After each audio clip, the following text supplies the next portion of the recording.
Okay, good day, audience. First of all, tell me this the voice screen share and the video is clear. Please reply. Voice screen share and the video is clear.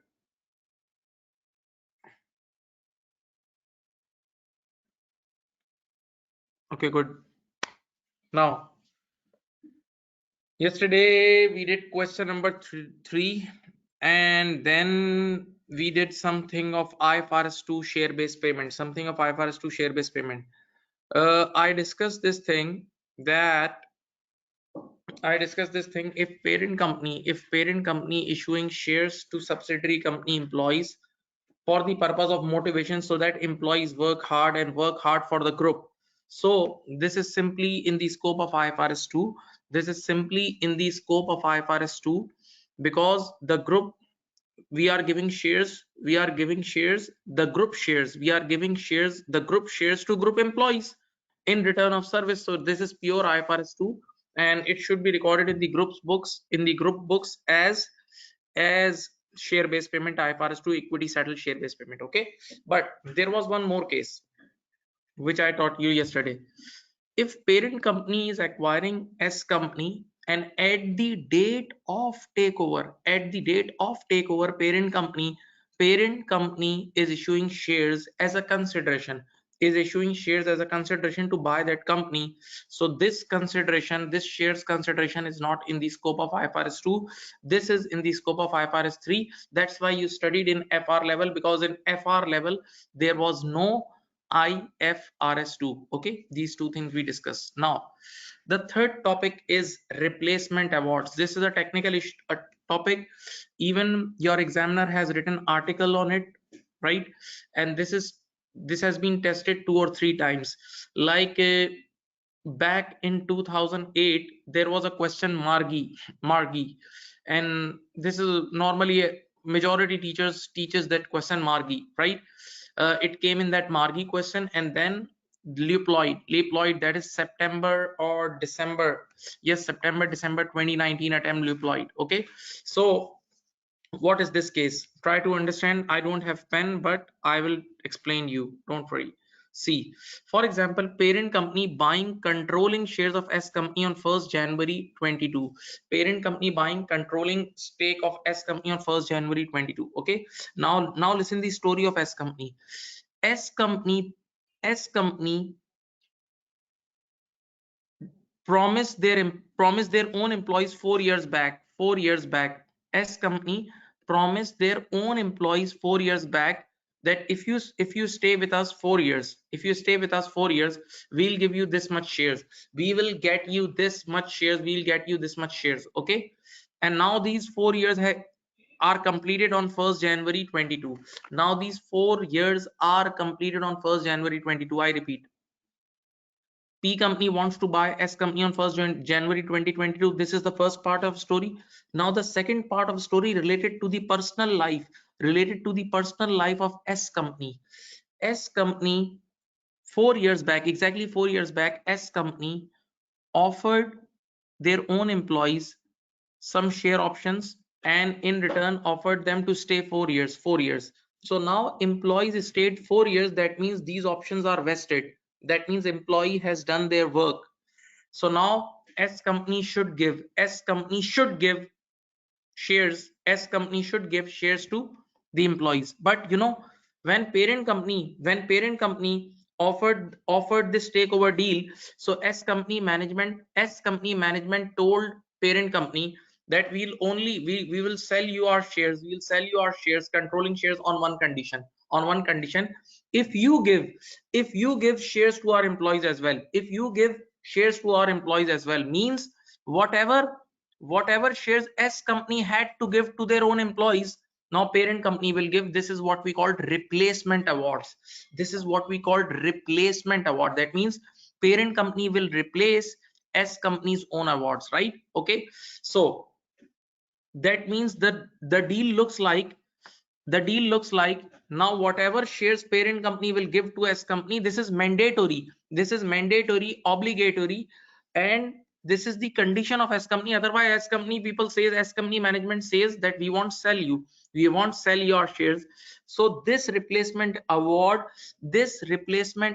looks like a compulsory thing, looks like a buying price, look like a cost of investment. So normally it is in the scope of IFRS 3. Normally it is in the scope of IFRS 3 because now parent company is giving these shares to acquire that company, otherwise as company management won't give their shares. Okay, now what is the twist in this story? For example, read this: P company buying controlling shares of S company on 1st January 2022. S company issued option to its employees 4 years ago. This is the back end of the story. Please don't sleep. With 4 years vesting target. So today that target is met and the fair value of option to be given by S company is 20 million. Now S company had to give $20 million shares to their employees. S company had to give $20 million worth of shares to their own employees. But now S company's management asked parent company to replace these awards with parent company's own shares. So this is a condition. So it's look like a buying price for parent company. It's look like a consideration. It looks like a buying price. But now, what parent company did? What parent company did? Parent company issued shares worth 22 million. That, just think, S company asked to give shares of only 20 millions to employees, but for good gesture, as there is a new takeover is going on, just to motivate employees, parent company gave 22 million shares, $22 million shares. So now there are two elements in the deal. There are two elements in this deal. If you are active, you will understand in seconds. See this. There is one element which is mandatory replacement, that is 20 million. And that should be part of COI. Because we have, parent company have to do it at any cost. This is part of COI, and this is IFRS 3. The remaining 2 million, the remaining 2 million, the remaining 2 million is voluntary. The remaining 2 million parent company gave to motivate. Just recall the old things. The remaining 2 million parent company gave to motivate the employees of S company so that they give good service to the group. Yes, this is in the scope of IFRS 2. So 20 million will be the part of COI. 20 million will be the part of COI, and remaining 2 million will be IFRS 2. This is IFRS 2. Now, in that question, my dear students, in that question it was also written,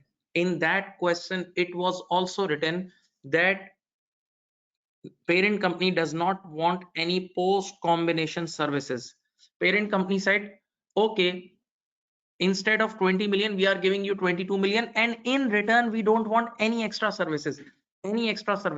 So if you remember yesterday's class or your own classes, it looks like unconditional grant. So unconditional grant goes in PNL immediately. Unconditional grant goes in PNL immediately.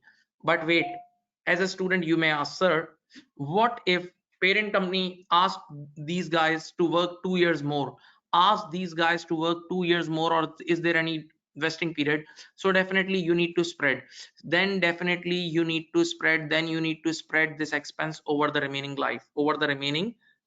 Okay, right? So this is the story. This is the basic story. This is not Leuploid. Leuploid was more technical, because in this case I made something very simple, and that is, see, the 4 years, these 4 years are completed here. I said these 4 years, these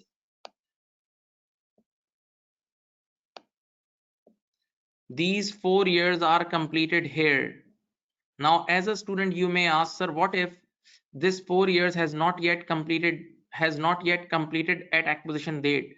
This 4 year has not yet completed on acquisition date. Then what will happen? Now, this is a separate case. This is what came in Leuploid. This was the first case as a beginner level, just to make your mind just to make you understand, I gave this easy example which came in Margi question, Margi, right? So in this case, all 4 years gone, all 4 years passed, all 4 years passed. Okay, but there is one more case.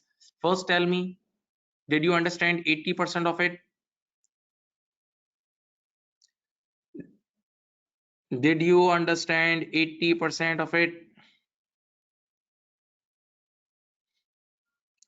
We are not 100% people, please.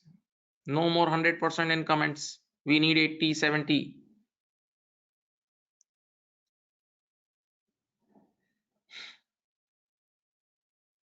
Okay. Now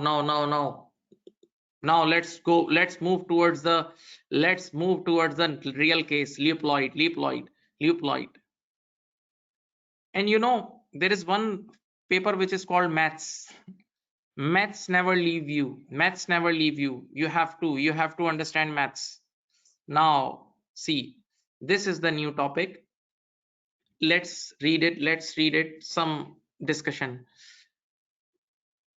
Introduction. In a business combination, that consideration paid by the acquirer for the controlling interest in the subsidiary must be recorded at the fair value of consideration given. Yes, we all know in IFRS 3 business combination, we record all consideration at fair value, right?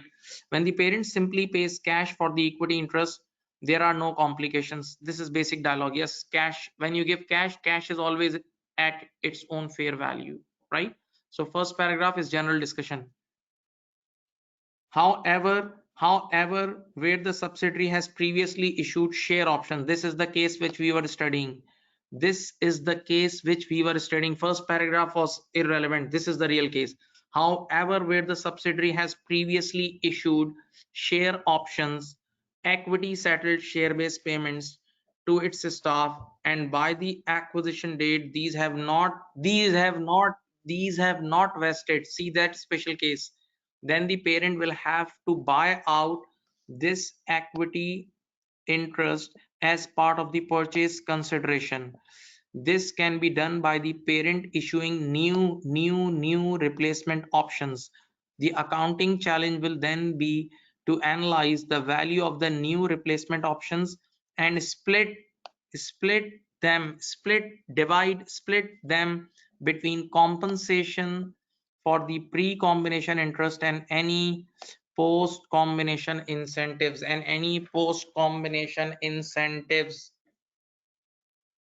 Right? So we need to split things between pre and post. Pre and post. And don't worry, these I will solve the question with numbers. I will be solving question with numbers. Okay. Now, splitting the value between pre and post. Read this, please. What they are saying. The amount of the new replacement options that represent pre-combination services are capitalized as part of the cost of investment as they relate to a payment for an entity interest in the subsidiary, right? That is COI. The amount of replacement option that is pre-acquisition will be the proportion of the value of the original options that has been completed, right? For example, the total vesting period allotted by S company originally was 5 years. The total vesting period allotted by S company was 5 years, but right now at the date of acquisition only 3 years have been passed. Right now at the date of acquisition only 3 years have been passed. So that means the 3 upon 5 is the fraction. 3 upon 5 is the fraction for pre-period. 3 upon 5 is the fraction for pre-period. Okay. Now, while the amount attributable to post-combination services will be spread through the profit and loss as an expense over the vesting period because that relate to future employees. Okay. Post-combination period, the remaining 2 years is the post period. So for the remaining future 2 years, IFRS 2 will be applied, and you need to spread according to what you do in IFRS 2. Now let's do it with numbers. Wang has just Wang has just acquired all the equity shares. Wang has just acquired all the equity shares in the issue in Hiren. That means Wang is parent, H is subsidiary. Okay, for $100 million paid in cash. Cash consideration, very simple. Investment debit, cash credit, no worries. As 100% of the shares were acquired, there will be no non-controlling interest, obviously. 3 years ago, now this is the story. 3 years ago, Hiren had, now this is the past story of subsidiary company. Past story of subsidiary company. You can see my sketch as well. You can see this sketch as well, please. 3 years ago, Hiren had granted equity settled share-based payment awards to its staff. Okay, these were due to vest after 5 years. Great. Just think, before 3 years this deal was offered, and this deal was for total 5 years, and now 3 years have been passed. So how much is the remaining time left? How much remaining time left? Obviously 2 years. 2 years is the remaining time left. Okay, accordingly,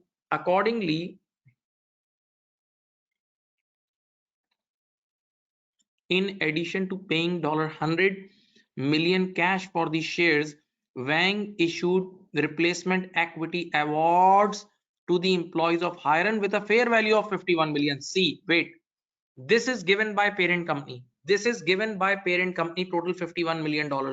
Now you need to split that how much of this 51 million related to pre, how much of this 51 million related to pre, and how much of this 51 million related to post. Don't worry.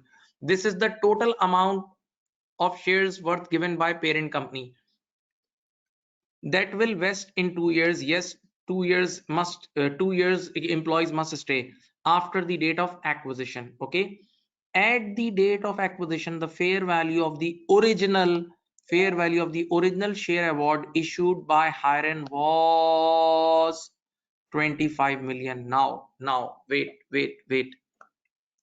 just throw out parent company from this deal. First of all, just remove parent company from this deal. Leave it. Think as company individually. Think as company and their employees individually. Okay, so S company offered their employees a $25 million worth deal. S company, see this 25.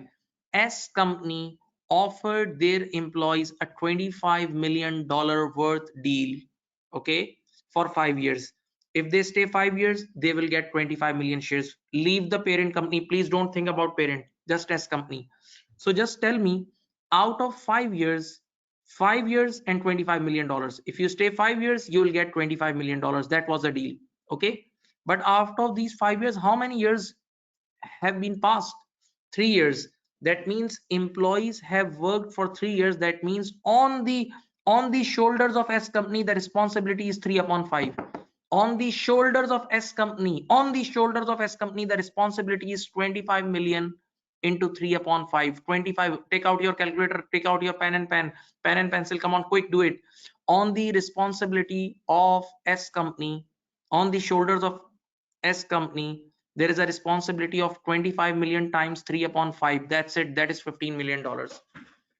This is the responsibility of S company to give shares at the date of acquisition for 15 million.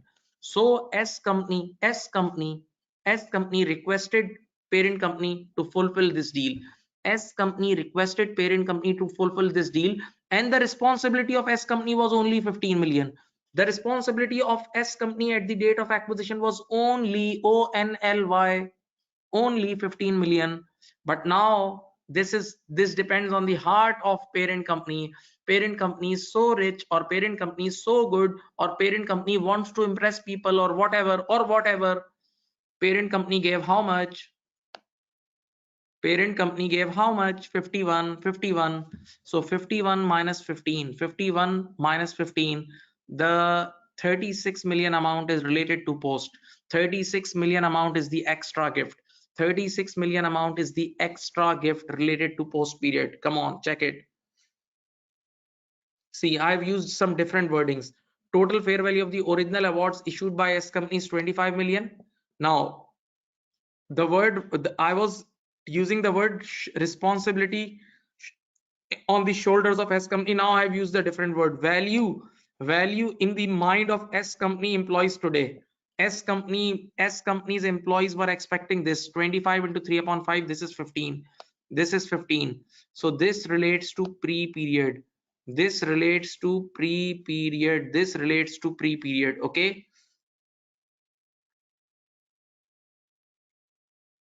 Now, now just think P company issuing awards with fair value of 1 millions means out of 51, means out of 51, 15 million related to pre-combination services. So this will be part of COI. 15 million will be part of COI, and the remaining 36 million related to post services for the motivation of employees. Now, one more thing, as these 36 million relates to post period, these 36 million relates to post period, and the post period, the vesting period is 2 years. For post period, vesting period is how much? 2 years. So you need to divide this 36 million by 2. You need to divide this 36 million by 2. So 18 million per annum you will be booking expense and equity, expense and equity. This is how we'll work. This is how we'll work. Wait, I will show you the work, the typed solution as well. I'll show you the typed solution as well. Did you understand this part? If yes, then please tell me.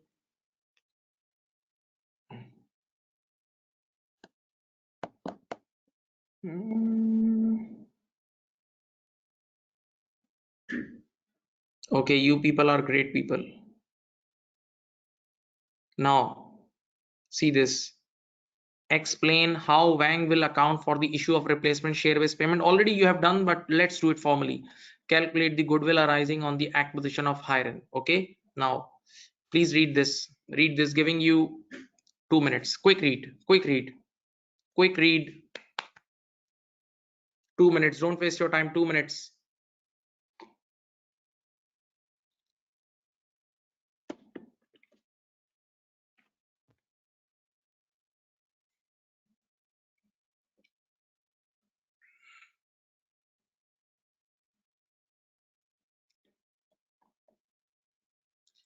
So as this 15 million will be part of COI, as this 15 million will be part of COI, so the entry will be investment debit and other equity or OCE credit. Okay, right?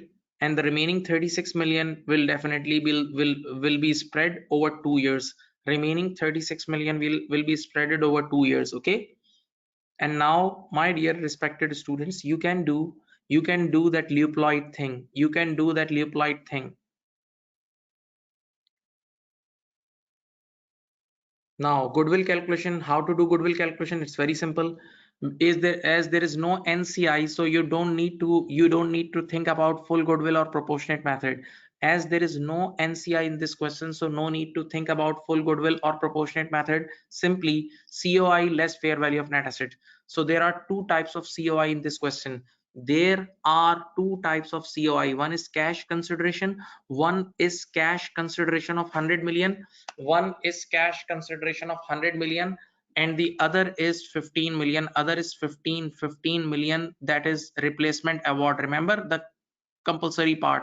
So 100 plus 15 115, 100 plus 15 115 is the COI, and the fair value of net assets given in the question was 70 million. So this makes the goodwill, 45 million. This makes the goodwill,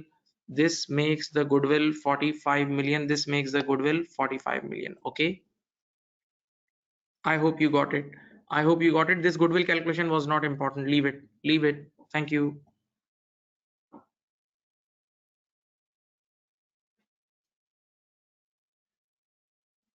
Yes, one very good question, sir. Why we are crediting OCE? Because we have promised to issue shares. Very good.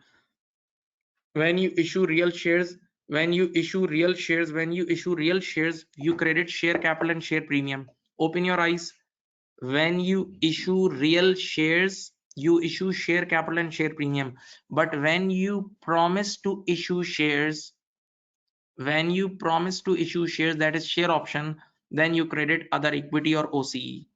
I repeat, there is one word which is share option. and there is one word which is called real shares. If you have share options, you can't go to AGM and attend AGM and give votes. No. If you have real shares, you can go to AGM, you can attend the annual general meeting. Okay, so there is a difference between share option share option and shares. Share options means you will get the right, you will get the shares in future, you will get the shares in future. Sometimes when I teach young students, so I tell the difference between share option and shares are engagement and marriage.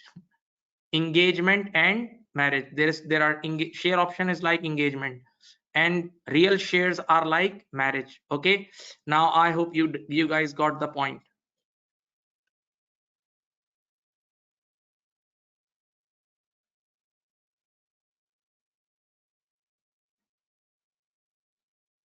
I said whenever you issue real shares, you credit the share capital and share premium.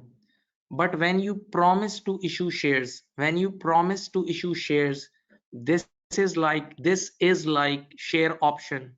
And then you credit OCE or other equity. Okay. So in this question, we promise to issue shares. Replacement awards means we give share options. Okay. That's why OCE.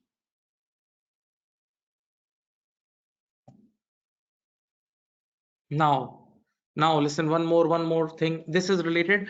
Normally, this is the favorite area of examiner, the scope, the criticism. These areas are normally tested. They don't ask normal IS nowadays. They ask the technical issues. They ask the technical issues. Okay. Listen, look at me. Today you give shares to your employees. Wait, no. Today you gave a target to your employees to stay 1 year or 2 years. You gave a target to your employees to stay 1 year or 2 years, and then you will give shares. Means if employees stay 2 years, then you will give shares. So yes, this is IFRS 2 because you are taking services. You are taking services, and in return you are giving shares. So this is IFRS 2. But now let us say your employee stayed 2 years, okay, and after 2 years you gave them shares. Okay, so now your employee is not only employee but also shareholders because he got the shares. Now your employee got the shares, so not only he is the employee but also he is the shareholder. Okay, now after 2 years, listen the story. Now employee has shares. Now in future you issued a bonus issue. You issued a bonus issue or right issue.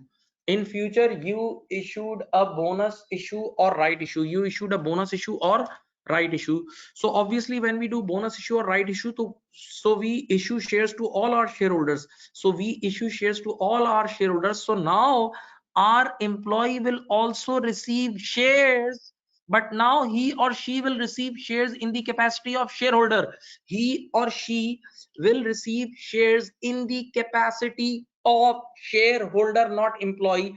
So this second transaction is not in the scope of IFRS 2. Be careful. This second transaction is not in the scope of IFRS 2. Now, one more thing, listen. We issuing shares or cash equivalent to our shares. Listen. IFRS 2 is not always equity settled. It's maybe cash settled. Students, make your mind. It's IFRS 2 is not, it does not deal only with equity settled, but it also deals with cash settled as well. Okay, so now read the line. We issuing shares or cash equivalent to our shares means shares or cash equivalent to our share price in return of inventory at future date, but objective is physical delivery. Read this word. Objective is physical delivery, then this is pure IFRS 2. Look at here. For example, I promised, let us say you deal in tea or you deal in sugar. You have a lot of stock of sugar and I want to buy sugar from you. So I made a deal with you. Listen very carefully. I made a deal with you that after 2 months, I'll take 100 tons sugar from you at the rate $20 per share. I will take 100 tons sugar from you at the rate $20 per share, and I'll pay you in the form of shares. I'll pay you in the form of shares, or I'll pay you in the form of shares equivalent to my market price. I'll pay you in the form of shares equivalent to market price of my own 10,000 shares. Okay, so the first case is normal ordinary course of business, because I am the businessman. I'm the businessman of sugar. Sugar is my inventory. So yes, if I settle this deal and I take the physical delivery and I sell my products in ordinary course of business, then this is normal thing. This is a very good thing. This is a very good thing. This is a normal thing, that your intention is physical delivery, your intention is proper business. So yes, this transaction is IFRS 2. You are buying goods, you are buying goods, you are buying goods. In return you are giving shares, or in return you are giving share price. You are giving share price of your own shares in the form of cash. So yes, this is proper IFRS 2. Excellent, clapping for you. But if we promise, but now this is a technical game. If we listen, today you have sugar, you deal in sugar. I told you to give me I told you that I'll buy 100 tons sugar from you at a fixed rate of $20, at a fixed rate of $20. Okay, and I'll pay you in the form of shares. I'll pay you in the form of shares, or I'll pay you the market price of my shares. Okay, but now my intention is not physical delivery. My intention is not physical delivery. Now my intention is gambling. My intention is gambling, because why did I make this agreement? I'm waiting for sugar price to increase. I'm waiting for sugar price to increase. For example, in the deal it is written $20. In the contract it is written that you will give me sugar for $20. Let us say the price moved up to $25. The price moved up to $25. So I'll transfer this contract to somebody else, and I'll get the top of $5 in the form of cash. That means now my objective is gambling. Now my objective is enjoying the price fluctuation. Now my objective is to enjoy the price fluctuation. This is not ordinary course of business. This is not ordinary course of business. So now it is derivative. It is derivative and simple. You have to apply IFRS 9. So these the second transaction which I told you, this is not in the scope of IFRS 2. This is not in the scope of IFRS 2. Okay, did you understand? Did you understand? I'm sure you have studied in your normal course this as well.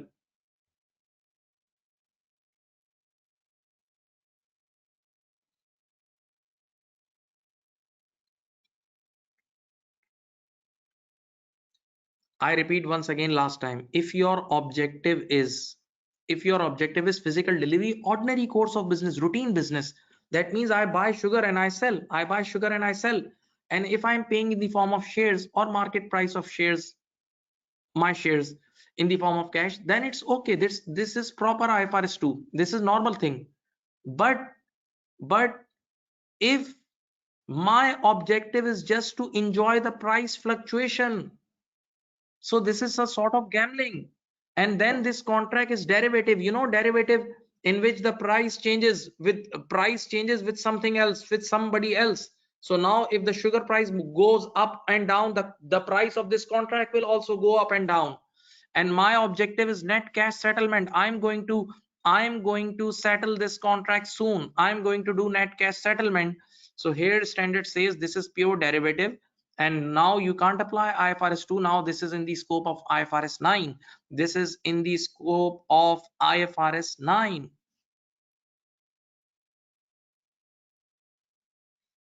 Now this is basically a criticism. This is basically a criticism of IFRS 2. Back in around, if I'm not wrong, 2005 or 6, 2005 or 6, IFRS 2 came in 2005 or 2006. Okay, so when IFRS 2 came, the whole accounting world got disturbed. All accountants and directors got angry. They started crying. IFRS 2 made them cry. All majority big multinational, they cried. Why? Look at here.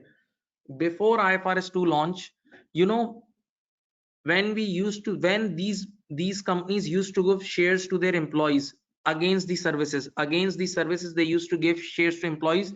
They used to treat it like bonus issue. They used to treat this transaction like bonus issue. Have you ever studied bonus issue in life when you were babies? Yes. When you were F3 FA student, A levels student, high school student, you used to study bonus issue. And you know, bonus issue is always within equity. The entry of bonus issue is within equity, no expense. No expense. So just think the life, just think the life without before IFRS 2. Give shares to employees and no need to book any expense, just enjoy. But when IFRS 2 came, IFRS 2 strictly said to make this entry on gunpoint. IFRS 2 said to make this entry on gunpoint. IFRS 2 said to make this entry gunpoint, make this entry on gunpoint. Okay, right? You getting? So now when IFRS 2 said to make this entry, so now this P&L debit. So big expenses started going in P&L. So the whole world stand up, whole accounting world stand up, and they raise these four questions. They raise these four questions that these are the problems with IFRS 2. These are the problem with IFRS 2, but standard board gives the reply. Standard board gives the reply. So please listen very carefully. These all are technical things. This will help you thinking more. To be very honest, once you start reading things, reading things, then your thinking is established. Then you have a critical thinking, and this thing will help you in clearing your paper and in the real life as well. In the real life, because every time you don't go to see the IFRS book. Sometimes you use your common sense. Okay, and IFRS in and IS IFRS is more about common sense. They are made by humans. They are made by humans, and these humans gave real arguments. Okay, and today I will, in the end of the class, I'll guide you to do only reading. Now you don't have to do anything except reading. That's it.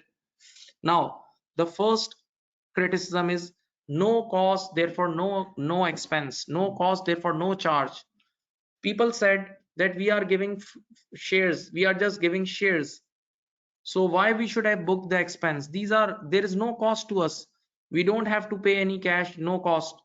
IFRS 2 said, no, these costs are valuable. These costs are valuable. You have a share price in the stock market. There is a worth of these shares in the stock market. So don't say no cost. Yes, there is a cost. There is an opportunity cost. If you issue if you issue these shares, if you issue these shares in the market, if you issue these shares in the market, you will get some big amount, and now you are sacrificing that amount. So there is a cost. Okay, so this was the reply. Number two, people said this expense does not meet the definition of framework. This is not according to the framework. So IFRS 2 said this expense is pure application of matching principle. IFRS 2 said this expense is the pure application of matching principle. Wait, when you give target to your employees, you say you give target to employees to do this, and then I'll give you shares. So by giving this target, employees start working hard. By giving these target, employees start working hard, and when employees start working hard, they make you earn. So that means you earn, and your revenue will increase. When you earn, your revenue will increase. So when you are booking the revenue, in the income statement, you should book the expense as well. So revenues and expenses will be matched. Revenue and expenses will be matched. Are you getting? So this is the pure application of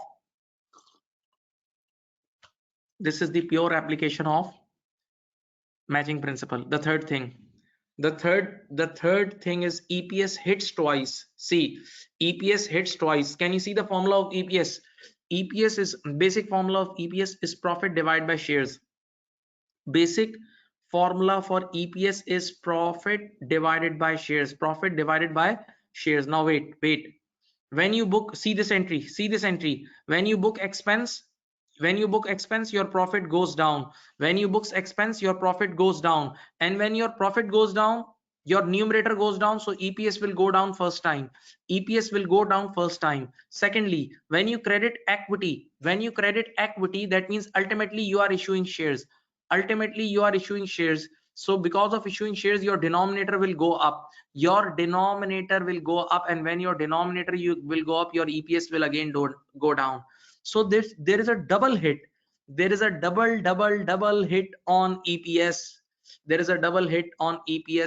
So accountants were not happy.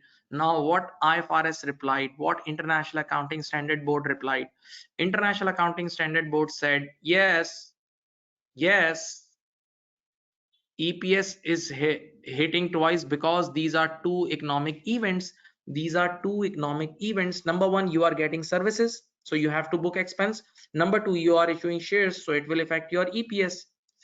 Very simple. I repeat again, or make it or more simple. Just take one example. Assuming you are not giving shares to employees. You called your employee in the room. And today you gave him salary first. And what entry you make with the salary? Expense debit and cash credit. Whenever you give salary to your employee, you make the entry expense debit expense credit cash, okay. And now employee was leaving your room with the cash. You said, wait, come back. And you ask cash, please give me cash, and then you issued shares. So now you'll make the entry cash debit and equity credit. So these are two transactions. Now see these two entries, cash and cash. See, if you cut these debits and credit, the remaining entry will be expense debit and equity credit.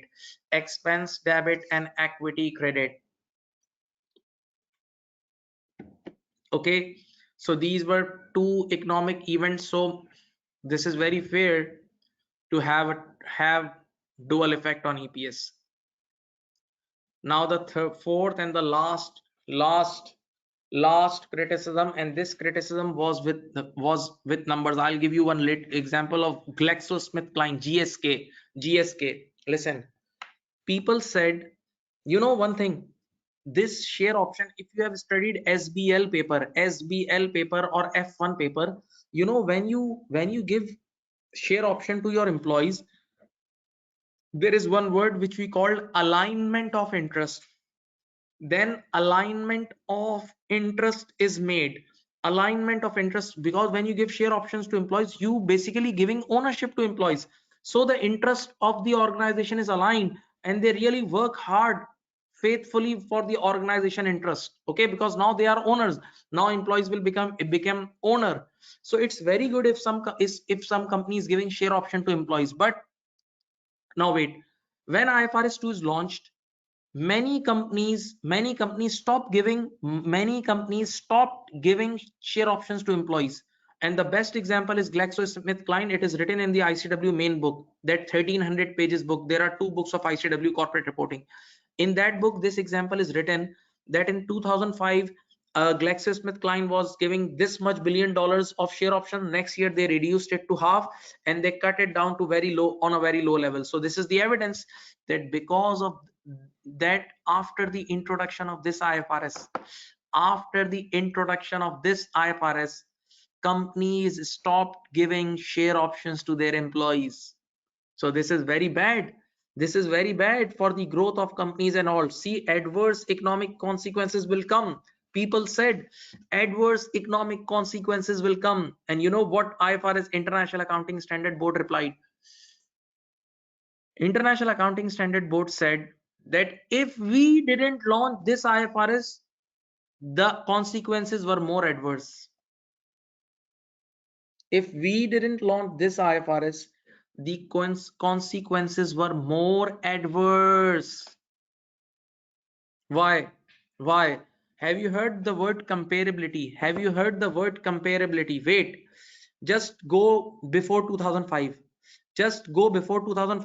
When this entry was not there. Just go before 2005 when this entry was not there. So just think, two companies at that time, before 2005, there were two companies. One company was giving cash salary to employees. One company was giving cash salary to employees and they were booking expense. They were booking expense. And one company was giving shares to employees, the salary in the form of shares, and they were not booking expense. So just think, these two companies are not comparable at all. These two companies are not comparable at all. Plus, the company who is issuing shares not reporting faithfully, not following faithful representation. Just think. So before, without this IS, there were more adverse consequences. So that's why board said this is excellent standard, this is excellent standard. Did you understand?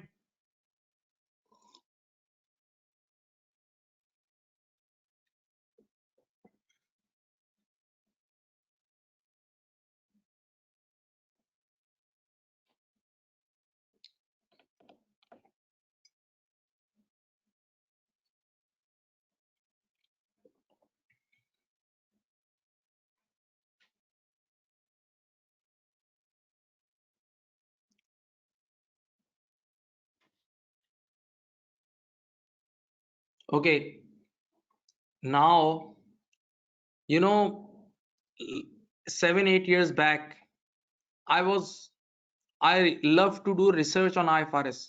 It was my hobby to do, but now I am very busy, extra 10x busy now.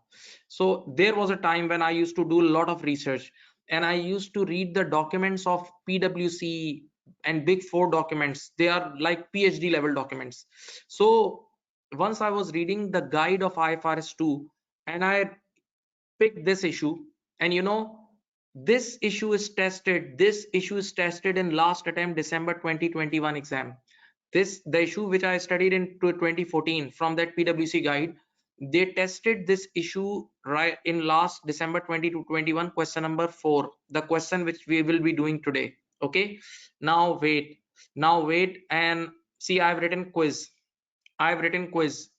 You guys have to reply in the chat box. Let me ask the question first. And those who have studied from me, or if they know this thing, I think I have taught this in normal class as well. If I have taught this in normal class, then no need to answer. Listen, look at me. Today, I promised my employees, I told my employees to stay 3 years. I told my employees to stay 3 years with me, and then I'll give you, see this, then I'll give you 30% of my branch profit, or 30% of my company's profit. Look at here, in the form of cash. Repeat. Today I promised my employees, if they stay 3 years with me,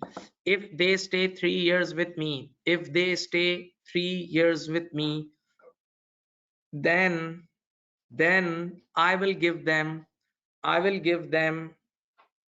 30% profits of my branch of or my company in the form of cash. Cash. Tell me, is it equity settled share based payment or cash settled? Is it equity settled or cash settled? It is equity settled or cash settled. This is equity settled or cash settled. You people are innocent people. You are innocent. All from now, let's change the WhatsApp group name innocent people. You all are innocent except few, except 3 4 people, all are innocent.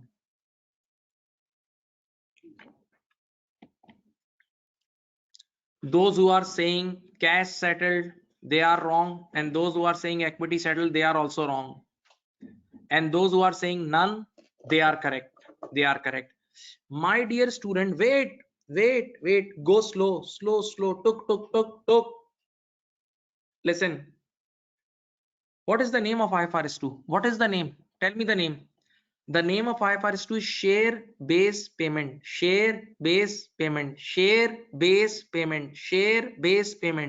So now, whenever you promise your employees to give shares or cash related to your own shares, cash market price of your own shares, then this is IFRS 2. Otherwise, it's not IFRS 2. Read this question. There is, you are saying that we'll give you profits, we'll give you profits. So this is not share based payment, this is not share based payment. Yes, I made you confused. This is the technique, this is the interview question, this is how interviewer dodges, and this is how when I take interview I ask this question.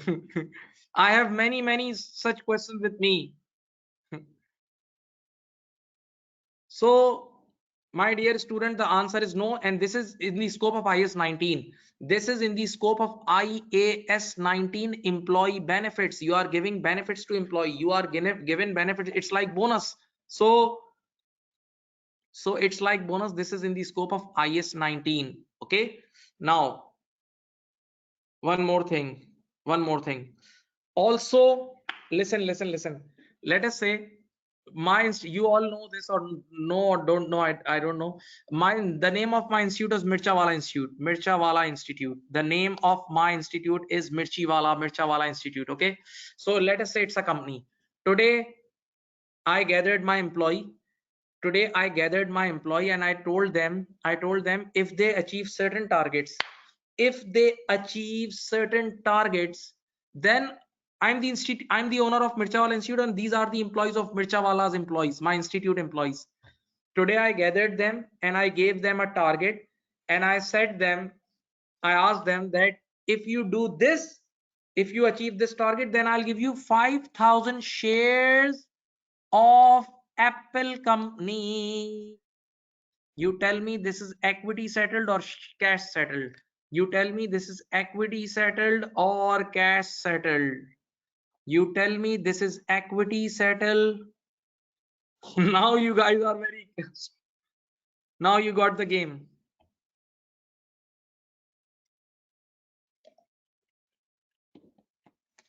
None. Again, this is not in the scope of IFRS 2. Again, excellent. Again, this is not in the scope of IFRS 2. Okay, and now read this scope, please. Read it. You know, IFRS 2 is applied when you need to give your own shares, or your group shares, like parent, subsidiary 1, subsidiary 2, these all are group members. If you give your own shares or your group shares, okay, any group members can give shares, or you give the cash equivalent to the share price of your own or your group shares, then IFRS 2 is applied. If you say that we'll give you shares of Mercedes, or we'll give you shares of British Tobacco, or this and that, no, that's not in the scope of IFRS 2. So be very careful, people are very dodgy. Okay, so now let's move to the past paper. Get ready, question number 4. And I will tell you one thing, believe me, this whole question is related to an article which is given in the accaglobal.com. It is free, available on accaglobal.com. Almost 70%, 30% was the dodgy part which I just taught you. 70% of this question is total from article. Believe me, even after the class I'll send you that article. You will see exact wordings written in the articles. They have even told us all the treatment. Whatever is asked in this question, everything is written in that article. So, and you know, they are very smart people. You know, in the end of the article what they have written, that this is just the general knowledge article, don't expect that exact things will come in exam.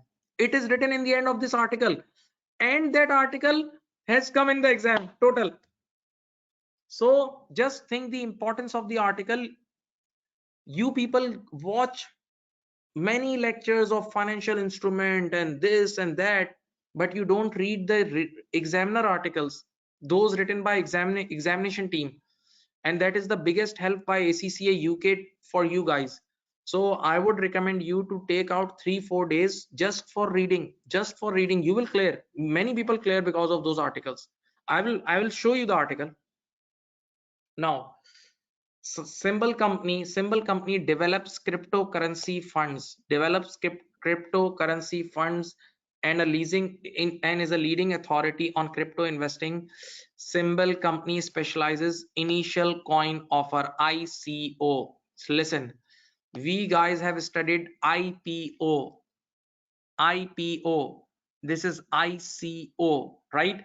So now companies offers digital coins. Now companies offers digital coins, okay? And they take cash in return. They take cash in return.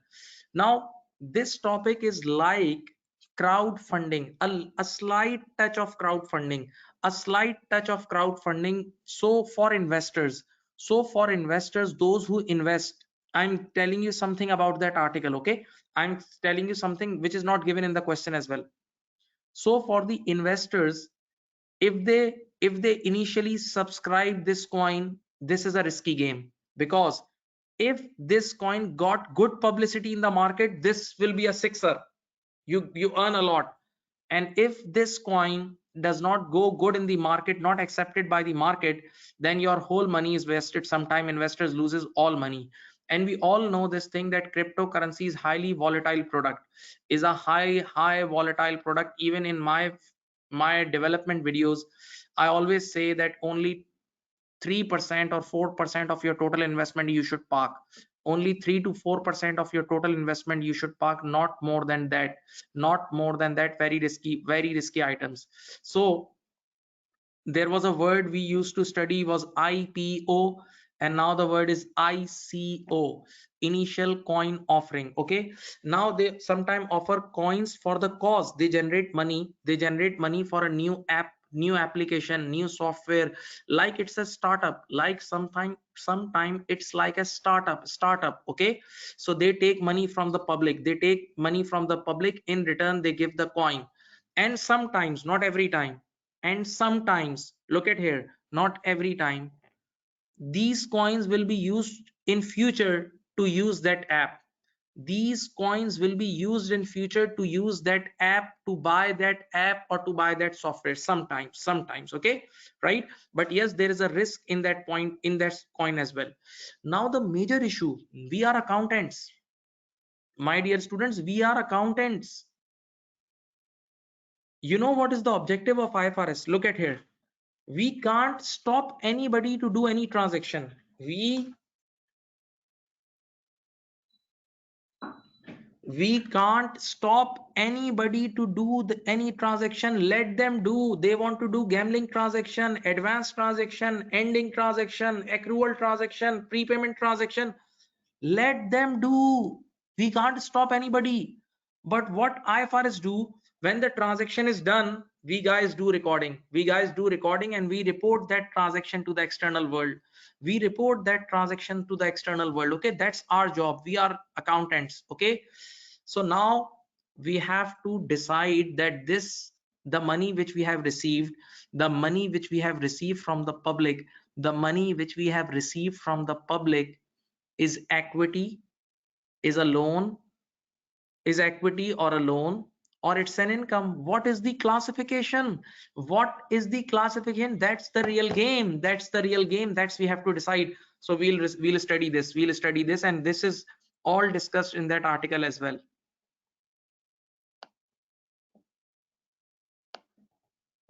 Wait.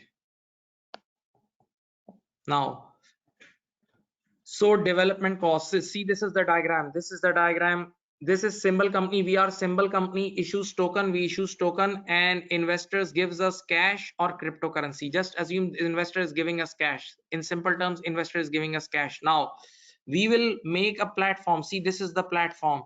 We have made this platform. This is a funds used to develop trading platform.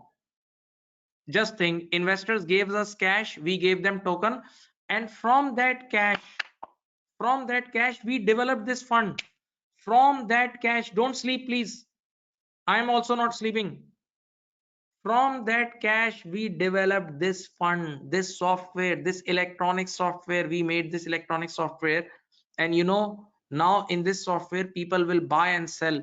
From the market, people will also come, external people will also come, and these people will dump these coins, and the trading will start. And the price will go up or down. Now initially we receive the cash. And in future, when these investors uses this funds, when these investors uses this platform, the best word is platform, the best word is trading platform. In future, when investors will be using this platform, they will give us some profit. See, percentage of fee from trade tokens. So these C means future economic benefit, means we will get future economic benefit from this platform. We will get future economic benefit from this platform. Are you getting? So now one more question, one baby question, and this is also discussed in that. This is also discussed in that. And that question is the making cost of this platform, the making the initial cost of this platform should be capitalized or not. The initial making cost of this platform should be capitalized according to IS 38 or not. So the basic criteria is, you know what is asset? Asset is anything which is in our control and which gives us future economic benefit, which is in our control and which gives us future economic benefit. Now open your eyes, read this. What is this? What is this? What is this? Yes, we will be getting future economic benefit. Yes, we will be getting future economic benefit. Today we are investing, and in return in future we'll get economic benefit. So that's why the making of this software, the making of this trading platform cost should be capitalized, should be capitalized.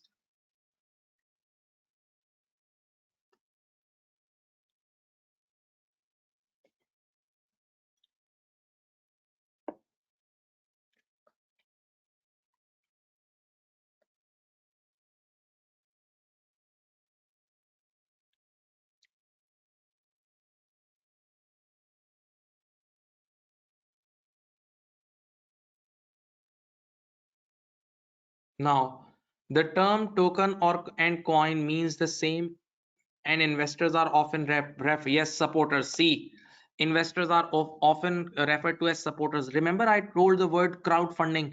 Remember I used a word crowdfunding. So in crowdfunding, the people are supporters, the people are supporters for a new startups. Okay, now an ICO. Now be confident, I have told you the major heart of this story. Now your flight will go smooth.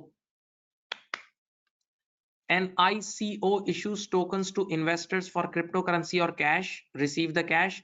For each ICO, symbol company establishes a separate payment platform. See, the payment platform, the trading platform on which the investor can trade the tokens. Okay, these tokens do not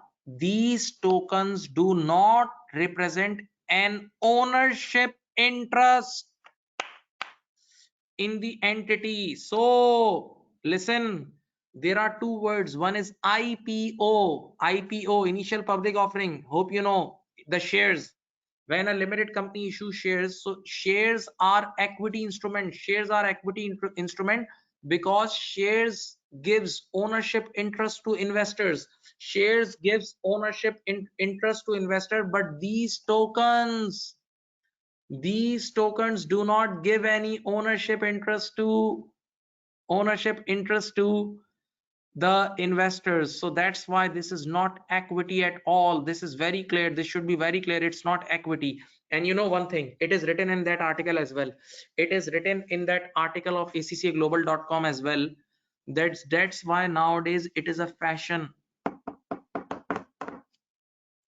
That's why nowadays it is a fashion to issue. It is a fashion to issue coins ICO instead of IPO, because in IPO when you give equity rights, ownership interest, so there is a detailed investigation by SECP. There is a detailed investigation or legal laws of SECP, but here right now the laws are relaxed. So that's why people are going towards this.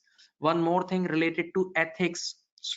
Listen, one more thing related to ethics in that article, that when ICO is done, initial coin offering is done, listen to me, when ICO is done, when ICO is done, there is a white paper issued by the company. There is a white paper issued by the company in which company promises that we'll do this, we have this plans, we'll make this platform, we'll do this. So in that white paper, many people don't write the truth. Many people don't write the reality. So this is the bad part of accounting profession. This is the bad part for accountants, and this is unethical. This is unethical that you are doing wrong promises, you are doing fake promises. This is also written in that article, but you guys don't have time to read articles because you are totally dependent on your teachers, and that's good for your teachers. Stay dependent on us and don't do anything. Now, next thing.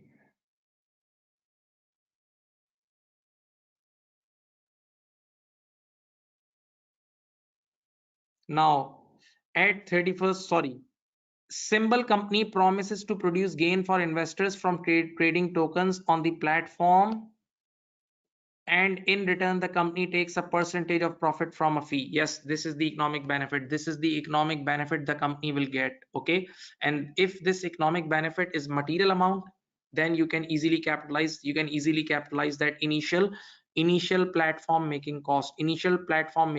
Okay, now one more thing. At 31st March X7, symbol company has incurred significant cost in promoting the issue, incurred significant cost in promoting the issue of the ICO tokens. This is promotion cost. Now please handbrake, pull the handbrake. This is promotion cost, means advertisement cost. Promotion cost is a different thing. Look at me. Promotion or advertising cost is a different thing, and making a trading platform and making a software is a different thing.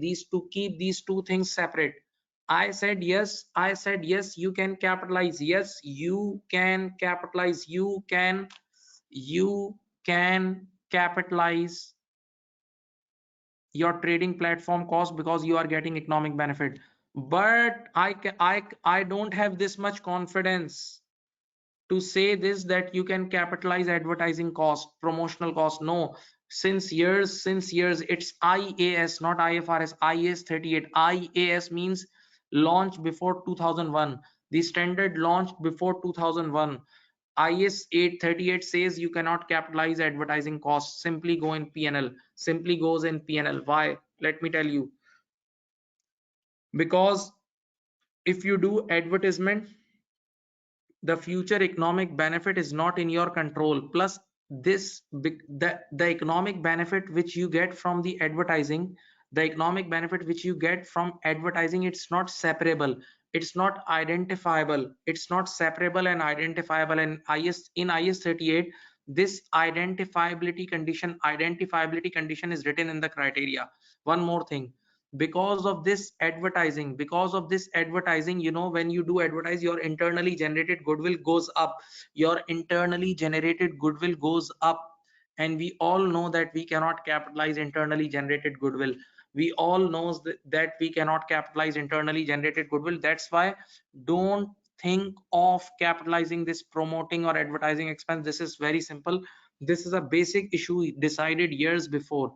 This is a basic concept which has been decided and done years before. Okay, now, so one cost is promoting the issue, this is PNL. And yes, the second cost, this is a very good cost, developing the trading platform.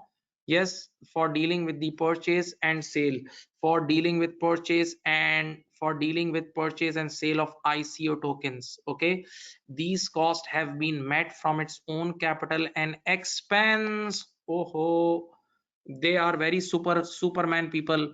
They book immediately all these cost and expense, and this we have to discuss in one of the requirement. Do you think the complete amount should go in expense? The answer is no. I just discussed, the answer is no. Only the promoting expense will go in PNL as an expense. The remaining trading platform cost may be capitalized, if you are expecting a good profit, if you are expecting economic benefit, and if it is in your control, then you can capitalize it. Okay, this is the simple thing and not difficult. Symbol company will earn revenue from supporting the purchase and sale of tokens. Yes, we'll get the percentage. Now, next part, let's do one thing. I have read the half of the question. Now let me go to the first requirement. I can teach you first requirement very well. I can teach you first. It's a general requirement. It's a general requirement, and yes, you and these requirements only those people can do, those who are good readers. Those who are good readers. Those who are good readers. Those who are good readers. Sorry, the question is a little bit, there is an issue in the requirement, but okay, no issue. I'll read the remaining. I will try to read the remaining part. Okay. Yes. What is the first requirement? Okay. The first requirement is not here. Can you write the first requirement? Can you write the first requirement, students? Can you write, or let me read the first requirement? It's a during pasting some mistakes have been done. No, don't worry, don't worry. The first requirement is the first. Let me read the first. I'm reading the first requirement. Okay, please don't be kids now. You guys are mature. Explain the principles of good disclosure. Listen my question. Explain the principles of good disclosures which should be used to inform investors regarding the company's holding of crypto assets. I repeat, slow, slow, slow. If you want to write the question, you can write it. It takes 1 minute, less than 1 minute. Explain, write it down. Explain, I don't have pen, otherwise I would have written it. Explain the principle, explain the principle of good disclosure. Explain the principles of good disclosure which should be used to inform investors, regarding the company's holding of crypto assets, Now this is the question. This has nothing to do with this has nothing to do with this overall question. You can do general discussion on this as well. You can do general discussion on this as well. Did you understand the question? Now, first thing, let me just give you some words. First of all, crypto, since see you are giving a practical paper and you examiner knows you are the students of 2022, not 2002. You are 2022. Okay. So there is a boom in crypto world in since last 3-4 years, extreme transactions in cryptocurrencies. Okay, so that's why see, investors wants to know if you are holding any crypto assets. Investors wants to know because they are material assets. Now you can see the price of Bitcoin, it moves from $10,000 to $60,000, and there are many variation in crypto world. Okay, so investors wants to know what are the ups and downs in it, what are the ups and down in it. Okay, but one thing, there is an article on accaglobal.com, and even I recorded a class for that article as well. The name of that article is bin the clutter. There is an article on accaglobal.com, and name of that article is bin the clutter. In that article, they openly criticize the companies for heavy disclosures. Believe me, nowadays people don't have time to read the disclosures. Even you guys don't have time to read the articles. You guys don't, you have a paper and you have no time to read the articles. Just think, so a routine investor can't read all the disclosure, all heavy duty disclosure, they can't read. So now people are emphasizing to reduce the requirement of disclosure. So that's why for a good disclosure, you should be entity specific. You don't need to put all general things which are the common knowledge of the all public. Those things which are the common knowledge of the public, no need to write it again. try to write specific things related to your cryptocurrencies, your coins, your ICO, the characteristic of your ICO, like this. Okay, so this is how you will build up the answer. Now one more thing, you will be writing the risk and reward. See, we are accountant, we are IFRS people. I just told you, let the world do the transactions what they want to do, but once they do the transaction, then we explain to the external world, is this debt or this equity or this is income, what is this? So we should make the disclosure in such a way that we should highlight the important points. We should highlight the important points. We should highlight the risk and reward. We should highlight the risk and reward of these tokens to investors, so that investors do not take a wrong decision. This is how we should plan. Then one more thing, don't worry, I'll give you the answer as well in the written form. Don't worry, first let me make your mind. Mind, because you guys need first mind making and then you go to the solution. Then you need to show the connection. Look at me. Then you need to show the connection of cryptocurrency with the rest of your financial statement. Connection of cryptocurrency with the rest of your financial statement. For example, look at me.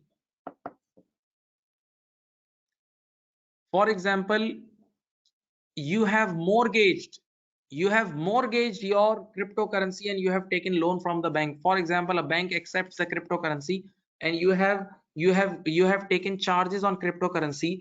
So now this is related to your loan. This will be linked to your loan. One more thing, crypto, I told you that cryptocurrency has got linked with the other parts of the financial statement. So if you are keeping, if you are recording it as an inventory, there is a possibility for traders. If you have read the articles, listen to me, if you have read the article of cryptocurrency available on accaglobal.com, so they have openly told us that for token traders, those who do in ordinary course of business full day and night, and those who want to enjoy the fluctuation, the price fluctuation, they buy it like inventory. So they use IS2, and they record their inventory. At fair value less cost to sell. They record their inventory at fair value less cost to sell. So that means there will be price fluctuation which will hit the PNL. So now you have to connect it with PNL. One more thing, for a normal common man, please don't sleep.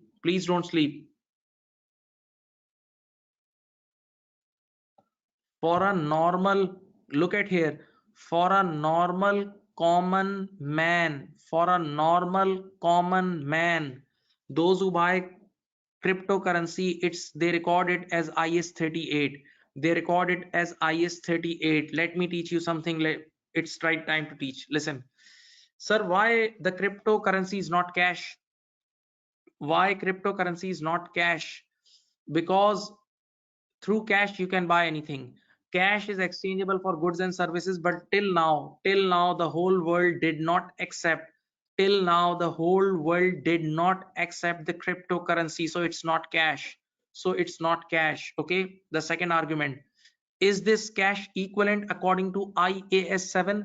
Is this cryptocurrency's cash equivalent according to IAS 7? Big no. No. Why? Have you ever studied the definition of cash equivalent? Have you ever studied the definition of cash equivalent? Cash equivalents are those liquid investments. Open your eyes and ears. Cash equivalents are those liquid investments which are readily convertible into cash, and they carry insignificant risk. That means no big risk. Involved in cash equivalent. And cryptocurrency is full of risk. Cryptocurrency is full of risk, top to bottom, top to bottom. It's a drink full of risk. So it's not cash equivalent. It's not cash equivalent.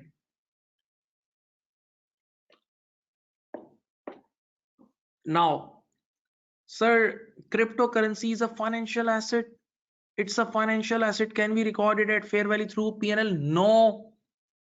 No. I'm telling you the whole article. Okay. This whole article is in my mind. I'm giving you the whole article because you don't have time. Sorry. So cryptocurrency, can we record cryptocurrency as financial asset? No. No. Why? Because the financial assets are cash, cryptocurrency is not cash. Right to receive cash? No. You know the tokens, ICO tokens. Did you study ICO tokens?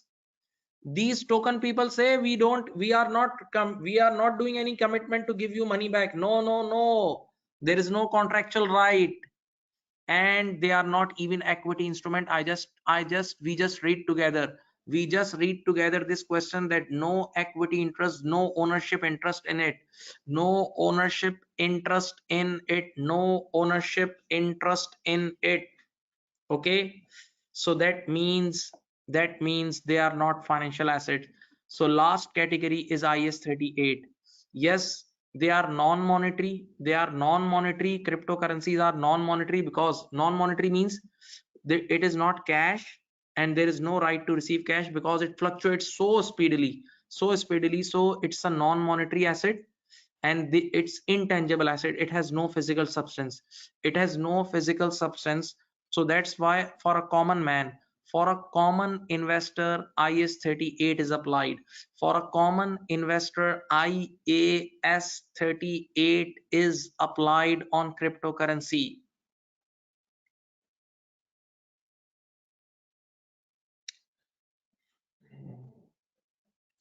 Now look at me. Do you know, have you ever studied IS 16? Have you ever studied IS 16? Yes, please. So in IS 16 there are two measurement models. There are two measurement models. Don't sleep. Cost model and revaluation model. Same is the case with IS 38. Same is the case with IS 38. IS 38 has also two measurement models, which is cost model and revaluation model. But one thing which you all guys must know, that in IS 38 revaluation model is only applied. In IS 38 revaluation model is only applied when active when active active market of that intangible asset exists. Active market means on daily basis few transactions are done. So normally it is written in the IFRS book, and many trainers say this in their lectures, that 99% of the intangible asset does not have active market. 99% of intangible asset does not have their active market, except few. But yes, cryptocurrency has active market. Cryptocurrency is the ideal example. It has active market. It is normally traded on a daily basis.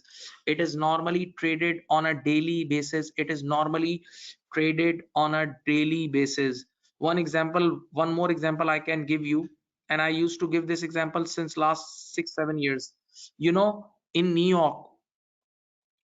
York, the taxi government has allowed you to sell the taxi license. Your taxi license is transferable in New York. So if you have, and in New York there is a lot of population, because it's a hub. It's a world's financial hub, like London and like New York. New York is, I think, better than London. So in New York they need lot of taxis, so government has allowed to transfer you can sell your taxi license. So normally in past, but right now it's not. Now after Uber and these all new software application companies, I don't know what is the current scenario, but in past tax government allowed to sell your taxi license. So yes, that taxi license is sold on a daily basis. So that taxi license also has an active market, so you can apply revaluation model. But yes, come to the point, you can apply revaluation model on Bitcoin, you can apply revaluation model on Bitcoin. Okay, so we were discussing disclosure, but you took me to cryptocurrencies. Sorry, let me come back. But these discussion were beneficial for you, these, because you need to keep things and you need to fill your mind with these short things, and you will reproduce this thing on the exam day. You will reproduce this thing on the exam day. Okay, so now in this disclosure, you need to write IS2 disclosure as well. IS2 disclosure as well if you are a trader and if you are trading the cryptocurrencies in ordinary course of business. So you need to write you need to disclose fair value less cost to sell, fair value less cost to sell of your crypto assets. Okay, but yes, if you are IS 38 guy, if you are IAS 38 guy, a normal investors, then i'm sure you guys know, but it's non-routine thing. You have to show a reconciliation. Even in IAS 16, even in IAS 16 disclosure, that this is written that you have to show a reconciliation from opening carrying amount of total assets to closing opening carrying amount, opening NBV to closing NBV. So same is the requirement with IS 38. You need to show a reconciliation of opening intangible assets to closing as intangible assets. You need to report all the movements upward or downwards of that intangible asset. One more thing which you have to write about intangible asset, and that is the life, that whether the life is finite life or indefinite life. If the life is finite life, then you have to amortize, you know this. And if you conclude that the life is indefinite life, if you conclude that the life is indefinite life, then you have to prove on what basis you decided that this life is indefinite.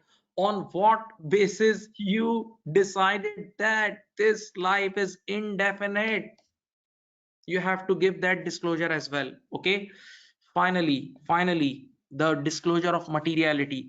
The disclosure of materiality, there is a probability, my dear students, that last year you had 5 bitcoins, and one bitcoin was $10,000. One bitcoin was $10,000. That means the total number of bitcoins, you had 5 bitcoins, 5 multiplied by 10,000 is 50,000. And your company is super rich, so $50,000 is nothing for you. Your company is $1 billion company, so $50,000 is nothing to you.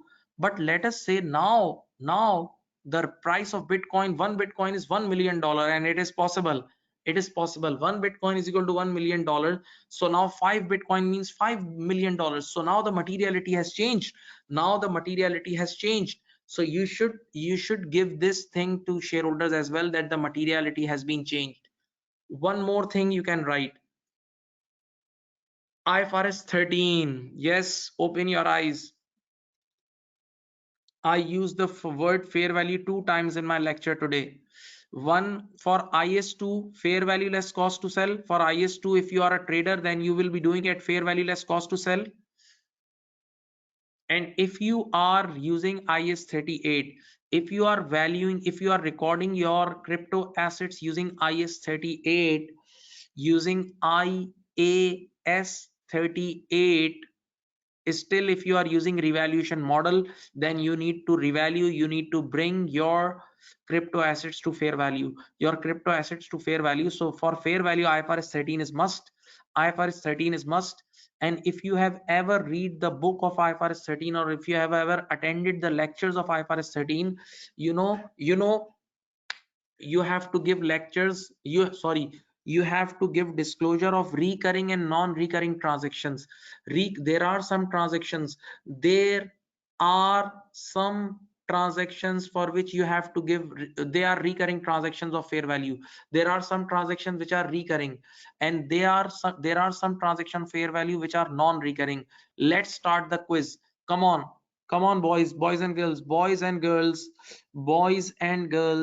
Can you give me the example of recurring fair value transaction? The fair value transaction on which we have to compute recurring fair value.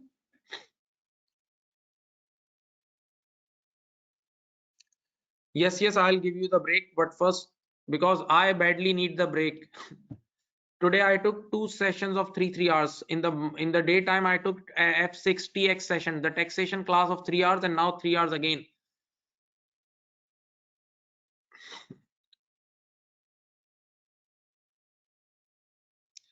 Yes, excellent. Shares are recurring because you keep shares for long term. So every year the same shares. Investment property. Investment property is one more transaction. Investment property is one more transaction. Investment property is one more transaction. You keep it for years. So it comes in every years. It comes in every years. It comes every year. Okay. So this is the example of recurring. Now you tell me what is non-recurring. There are some transactions for which we need to compute fair value once in life. Once in life. There are some transactions for which we have to compute fair value once in life. Excellent. IFRS 5. IFRS 5, at the time of classification, you just have to bring it to fair value even if you are using cost model. And the second example, fair value of acquisition of subsidiary. Yes, when parent company acquires subsidiary company, then at the time of takeover you have to bring complete subsidiary company to fair value. So that is also a non-recurring one-time fair value transaction. So my dear students, ifrs 13 says ifrs 13 says ifrs 13 says to make separate disclosure for recurring and separate for non-recurring. Okay, now just read this requirement. Let's read it out so that this lecture becomes fruitful. See this, it's easy. I have explained you in extreme depth. This is nothing. This solution is nothing in front of my lecture which I just gave you. Come on, read it yourself. I don't have energy now. Read it.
Okay, see this, the third, crypto has increasingly grown, we know that.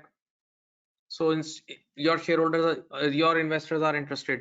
Principle number one, make it entity specific. Okay, don't make it all general information because normally people know the general information. Okay, now write about your crypto and ICO. I just told you. Principle number two, the information should be organized in such a way that, yes, I told you, highlight important matters, underline, highlight, bold. Okay, the term ICO should be disclosed in order to help the investor determine their rights. Yes, I use the word not only the rights but also the risk and reward. Even I discuss you the equity and debt at this place. Then link with annual report. Link, the information should be linked with the annual report. That what is the link? What is the link of crypto assets with annual report? I gave you the example of mortgage. I gave you the example of P&L fluctuation, right? Then if you are a commodity broker, then you have to treat it as inventory and then you have to record it at fair value less cost to sell. Fair value less cost to sell. Okay. Finally, if you are a normal investor, then crypto assets are IS 38 for you, intangible assets, and then in intangible assets you have to report the reconciliation, right? You have to report, this is the requirement of intangible standard as well as IS 16. In IS 16 as well as IS 38, that you have to write reconciliation between opening and closing carrying amounts, and also the indefinite life or finite life. Okay, and if this is indefinite life, you have to give reasons. You have to give reasons why the life is indefinite, why you assume the life as indefinite life. Okay, did you understand? Please be honest, be honest, be honest. Did you understand this all? Write down in the chat box, please.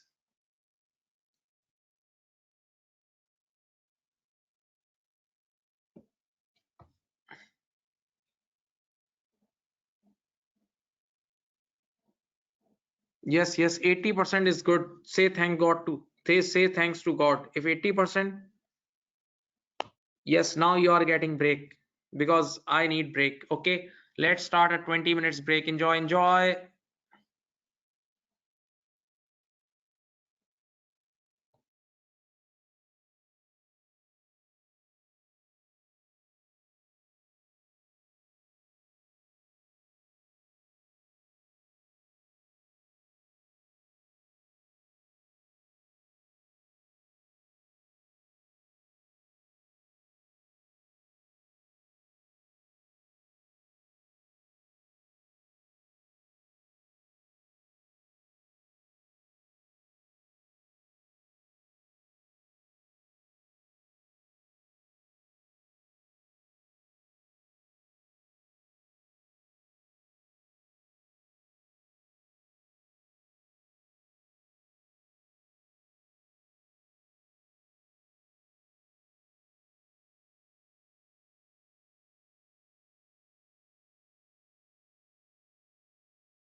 Okay, welcome back. Welcome back. Now, the next requirement, let me we have already discussed the second requirement, but we have to see. And I have the requirement with you. See, this is the requirement. See, this is the requirement. Advice whether the various development promotional costs related to the ICO can be accounted for as an intangible asset. Advise whether the various development and promotional. Okay, so simply you have to start this with the concept. First of all, you need to write the criteria that if you have probable chances of economic benefit and if the cost is reliably measured, then you can easily book the asset. But if there is no probability, if there is no confirmation of probable chances of economic benefit, then you cannot capitalize the asset. Okay, so in this question, when I showed you the chart that ICO will getting future economic benefit from this trading platform, ICO will be getting ICO will be getting future economic benefit from this platform by taking the percentage from the profit. Okay, so this is basically their economic benefit. So on the basis of this, they can capitalize this trading platform. But to be very honest, they can't capitalize the capitalize the promoting expenses at all, the promotional expenses like advertisement cost at all, right? It, according to IS 38, it goes in the PNL, and I gave you the logic as well, because this all advertising creates your internally generated goodwill, and we can never capitalize internally generated goodwill. Okay, let's see. Now this is 4b. Okay, the first is IS 38. If the costs do not satisfy the requirement of IS 38, they are recognized as expenses, hence expenses the cost as incurred in the PNL. If the cost does not meet the development criteria of IS 38, simply book it in PNL. Now, but as per IS 38, the cost satisfies the requirements of recognition intangible asset if it is probable, I told you, probable that the future economic benefit which are attributable to the asset will flow to the entity, and the cost of the asset can be measured reliably. Okay, plus one more thing. Asset is anything for which the future economic benefit is in your control. The probability of future economic benefit must be based on reasonable and supportable assumptions about conditions which will exist over the life of asset. Okay, that means the assumptions should be reasonable. The assumptions should be reasonable. Okay, now decision making. Symbol company should evaluate about whether after the issue of the tokens it is still capable of controlling the trading platform, and whether it may reasonably expect the future economic benefit from the token holders. If yes, it is important to know whether the symbol company will be able to get future economic benefit from token holders by providing them with future services other than issue of tokens. Means, wait, in the beginning we are giving them tokens and we are taking money, and now from after this trading platform will work. After this they will buy and sell these tokens in the trading platform. That's a separate activity. And then trading platform will make us earn. And we'll get the profit share from trading platform. So it's a separate economic benefit. So there is a separate economic benefit from trading platform. That's why the development cost of trading platform may be capitalized. If cost incurred will not ensure future further economic benefits, they should be immediately recognized as an expense in profit and loss. Yes, in this case, symbol company promises to produce gains for investors from trading the tokens on the platform, and in return the company takes, see, this is the economic benefit openly you are writing, in return the company takes a percentage of the profits as a fee. The cost may be recognized as an intangible asset and amortized over the useful life of these assets if the life are finite. If the life are finite. However, see, this is the clear cut thing. However, IS 38 states that an entity should expense promotional activity cost.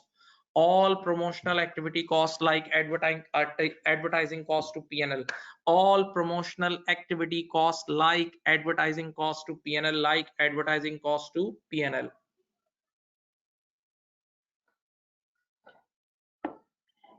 Okay, now these were the two parts. Now remaining two parts are left.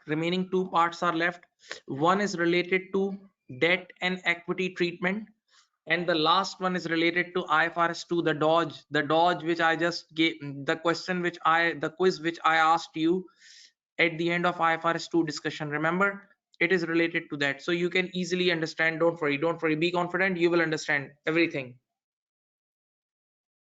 Did you understand this part also? Please comment.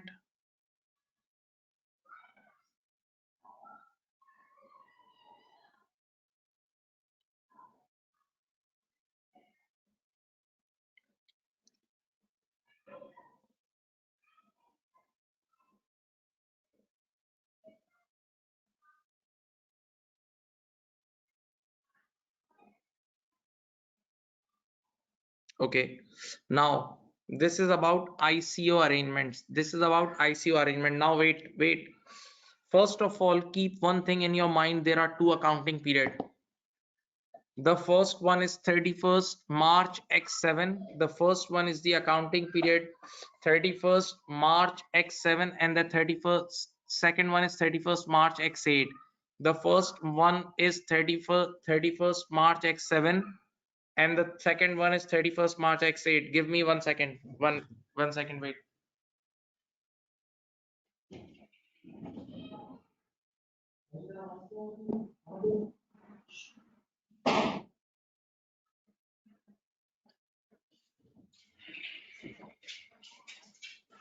Okay. Now, so there are two accounting periods. One is 31st March X7 and the second one is 31st March X8. Okay. Occasionally, symbol company enters into a pre-sale agreements to raise funding from selected investors prior to public sale of tokens. This happens in my country as well. In construction industry, I've seen this pre-sale, pre-launch. They call it pre-launch. Before launching the project officially, these constructors sells the different projects to their friends and family, and they arrange funds and they give initially some discount. So same is the case here, that before official funding date, they take they arrange some finance before that date. See, and this is called pre-sale agreements to ensure some funds. Okay, now symbol company has entered into a pre-sale agreement with an investor, which entities the investor to 10 which entitles sorry this is typing mistake which entitles the investor to get a 10% discount on the price for tokens compared to other investors at the time of ICO. You got it? Now those investors who will invest in pre-sale, they will get 10% discount on the final day. they will get 10% discount on the final day. Okay, now on 1st March X7, on 1st March X7, the investors paid symbol company 1 million in cash. 1 million in cash. 1st March X7, underline this date. Underline. See, underline. 1st March X7, that means before 31st March X7. Our first accounting period ends on 31st March X7, and we receive this $1 million, and we receive this $1 million, and we receive this $1 million on 1st March X7. That means before the year end. Before the year end. Okay, the year end is 31st March X7. Now the issue date of the ICO is 30th April X7. That means after 1 month of the accounting period end. The issue date is after 1 month of the accounting period end date. The cash is only refundable if the ICO is abandoned before 30th April X7, because the minimum funding level of 9 million has not been achieved. This is the problem. Listen, we have openly told these pre-sale guys, the pre-sale agreement guys, those who gave us advance, that yes, we'll refund you the amount. We will refund you the amount if we didn't generate the complete funds. And this funding is not in the control of the company. This funding is not in the control of company. So yes, this is a financial liability. Right now it's a financial liability. Right now it's a financial liability. So because it's not in our control, we have a contractual obligation to deliver cash. We have contractual obligation to deliver cash based on certain conditions. If certain conditions are not met, then we have to pay. So yes, it's a financial liability now. You have studied this in financial instrument, that if you have a contractual obligation to deliver cash which is based on certain events, then this transaction is a financial liability. So the first treatment, look at here. Before 31st March X7, we'll make this entry: bank debit and liability credit. 31st March X7, at 31st March X7, we'll be making this entry: bank debit and financial liability credit. Bank debit and financial liability credit. Okay, now next step, this 31st March X7 gone. Next para: once the tokens are issued, see, let us say we are on 30th April X7, we are on 30th. Once the tokens are issued, ICO investors can readily convert them into cash or cryptocurrencies on symbol companies platform. But they do not, these are crystal words, they not entitle the holder to the future goods and services from symbol company. Means symbol company does not have any obligation to give anything in future. This is, I'm talking about 30th April X7. Please show some energy. On 30th April X7, when the tokens are issued, and the company receive cash, when the tokens are issued to investors and the company receive cash, from that date, after this date, there is no obligation on this company. What was the name of the symbol? Yes, symbol company has no obligation. See the word. But they do not entitle the holder to future goods or services from symbol company. There is no obligation on symbol company. Okay, so that means the amount which we are receiving, on the token sale. I'm not talking about pre-sale now. It's a normal day, 30th April, this day. I'm talking about this day, please. On this day, there is no obligation now, other than supporting the purchase and sale of tokens. Simply we'll provide the platform. we will provide the platform, trading platform, where they will do sale and purchase, but we are not responsible for anything. Okay, now the inflow received for tokens are used, the inflow received for tokens are used by symbol company to fund future development of the payment platform and other projects. Wait, you know, whatever money symbol company will receive from tokens, symbol company will use it to fund future development of the payment of platform and other projects. But listen, symbol company has no obligation to do it, that's their own wish. This expenditure, it's their own wish, so there is nothing, there is no obligation at all, there is no obligation at all. Now, in order to, so my dear student, make it very clear, make it very clear that this transaction is not a liability, this transaction is not a liability. Okay, in order to induce investment in the ICO, symbol company has made a commitment to the holders of the tokens to pay a single payment of 10% of any annual profits for the year ended 31st March X8. This is the one-off payment, this is the one-off payment we'll make to all the investors. If there is a, see, 10% of annual profit, 10% of annual profits, 10% of annual profits for the year ended 31st March X8, 10% of annual profits for the year ended 31st March X8. That means this is also a contingent payment. If there will be a profit, then we'll pay. If there will be a profit, then we'll pay, otherwise we won't pay. If there will be a profit, then we'll pay, otherwise no need to pay.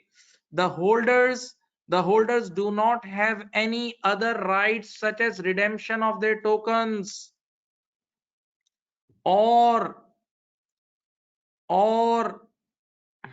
see, or any residual interest in the symbol, in the assets of symbol. This is the crystal clear thing. The holders do not have any other rights such as redemption, these are not redeemable, so there is no contractual obligation to deliver cash, there is no contractual obligation to deliver cash on the company. Plus, there is no residual interest in the assets. You know, wait, have you ever studied the definition of C is equal to A minus L?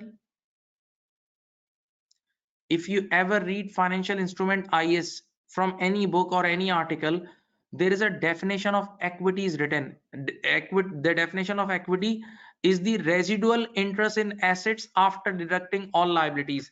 Residual interest in assets after deducting all liabilities, that is, this is called equity.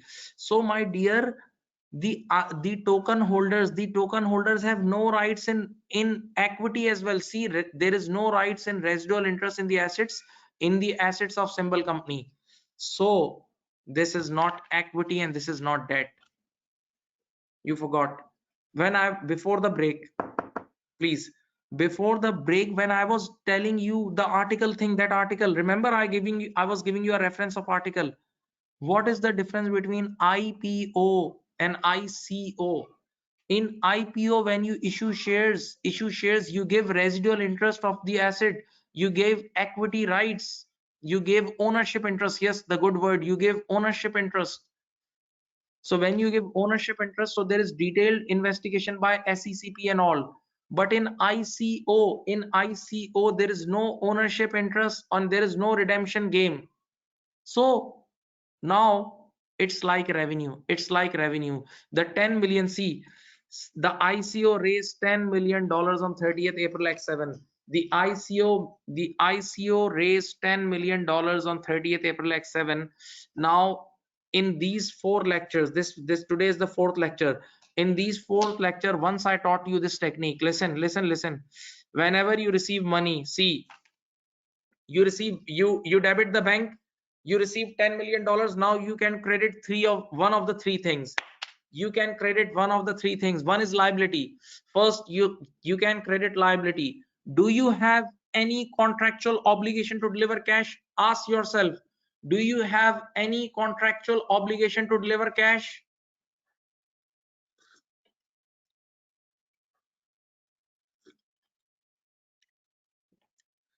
Do you have any contractual obligation to deliver cash? No, these are not redeemable instruments. Number two, did you give any ownership rights of your company to these tokens? No.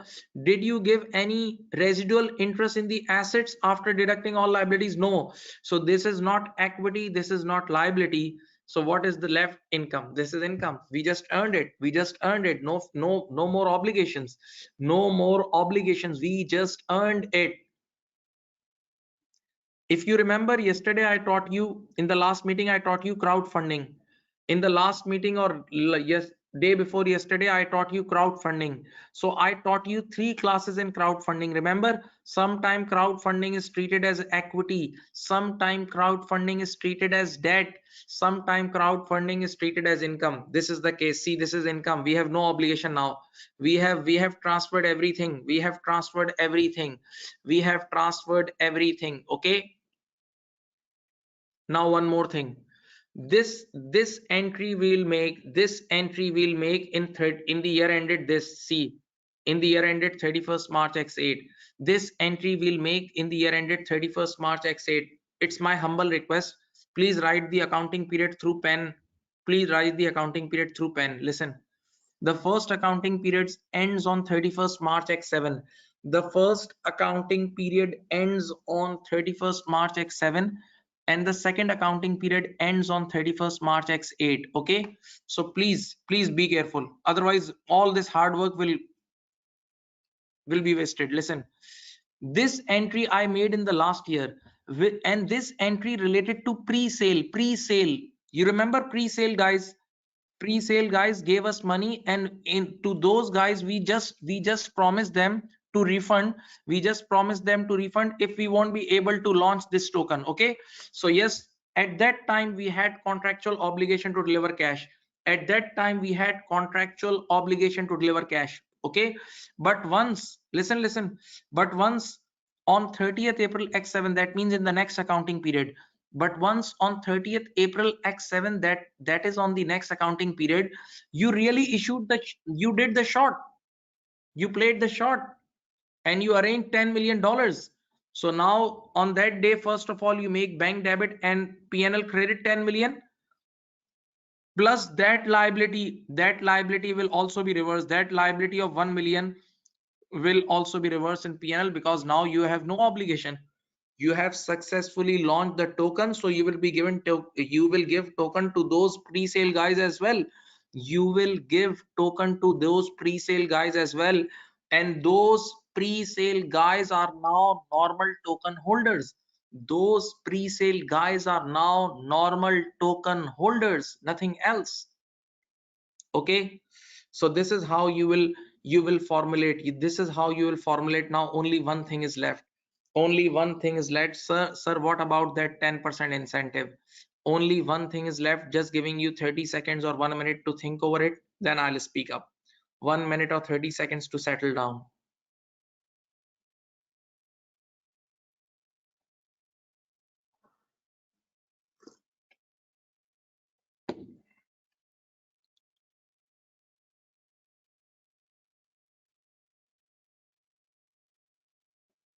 See, you may ask, sir, what about this thing? This thing, in order to induce investment, see, this symbol has made a commitment to the holders of the tokens to pay a single one time, not every year, one time single payment of 10% of annual profit for the year ended 31st March X8. That means if we get profit, this year, then we have to pay, otherwise no. If we get profit, then we have to pay. So it's like a contingent liability. Have you ever heard about possible obligation? Have you ever heard the name of possible obligation in basic accounting? Possible obligation is an obligation who is dependent, in which outflow is dependent on uncertain one or more future events. outflow is dependent on one or more uncertain future events not wholly controllable for that organization. So for possible obligation, normally we make disclosure of contingent liability. Possible obligation, normally we make disclosure of contingent liability. But yes, sorry, don't mind. Once it is confirmed that we have profits, once it is confirmed that we are in profit this year, then we have to book a liability. Then we have to make the entry expense debit and liability credit. Then we have to make an entry for this, which is expense debit and liability credit.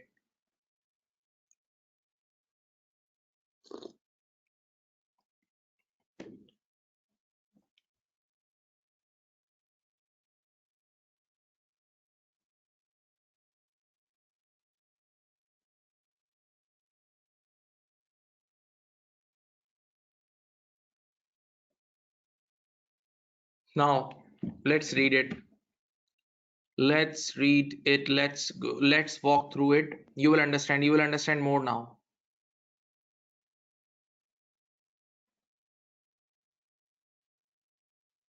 See this. The first thing, the success of the ICO is not within the control of symbol, as the ICO can be abandoned if the minimum fundraising level of 9 million is not reached. Remember, this is about initial sale. This is about initial sale. This is about initial sale. Okay, you remember we received some money from initial sale, guys. We received some money from initial sale, guys, right? So that 1 million, 1 million is a liability. Now neither does the investor have the right to be repaid 1 million in cash prior to 30th April X7. However, on the basis of the occurrence of a successful ICO is beyond the control of the entity, the agreement contains a financial obligation because it represents a contractual obligation to deliver cash or another financial asset to another entity if the ICO does not occur. An ICO is beyond the control. An ICO is beyond the control. It is possible. It is possible. Listen, sometimes we offer things and public just run away. There are IPOs which are hard, which are badly undersubscribed. Yes, we have seen big IPOs are undersubscribed in the end. So it is a possibility that in the end the conditions change. Because the economy is economic. There are a lot of economical changes. We have seen in COVID. The high demand, high ups and downs in stock market and everything. Recently, if you are watching the stock market, you can see there is a 25%, 20%, 25% drop in FANG stocks. Go check Netflix, Facebook, all stocks are down. So things are quite uncertain in COVID time. And this is the product of COVID time. If you see, this is the product we are talking about. This is a current issue topic. This is basically a current issue. This thing is happening right now in the world. Okay, so this transaction at 31st March X7, at 31st March X7 at the year end, this is a liability. Okay, see the final implication. At 31st March X7, the $1 million is viewed as a financial liability in accordance with financial instrument C, bank debit or financial liability credit. Now, what about the next year? Wait, what about the next year? Next year at 30th April X7, next year at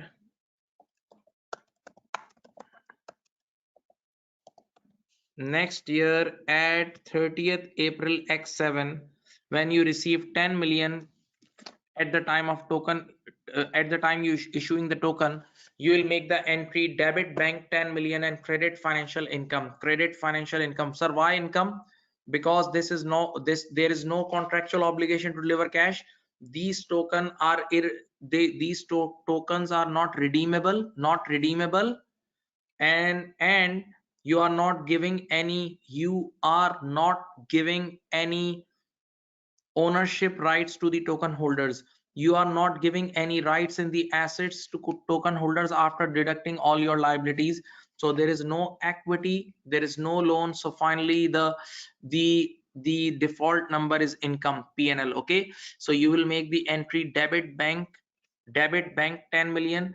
You will make the entry debit bank 10 million. You will make the entry debit bank 10 million and credit cash 10 million. Debit bank 10 million and credit, no, wait, one question. Sir, why should we debit by, no, 9 million was the minimum requirement. My dear student, though the student who is asking this, sir, why not 9 million? 9 million was the minimum requirement 1 year back. At the time of initial sale, it was the minimum requirement. You can receive any money, you can receive any money more than 9. It could be 10, 20, 30. It's your luck, but 9 million was the minimum target. Okay, dear student, did you got? Oh, when we receive 1 million from those guys, we promise them that next year at the time of ICO we will generate minimum 9 million we'll generate. But what if it cross 10, 20, 30? That's a good luck, that's very good. Even that is better for the existing one. Even this is better for the existing guys because the deal is super hit now.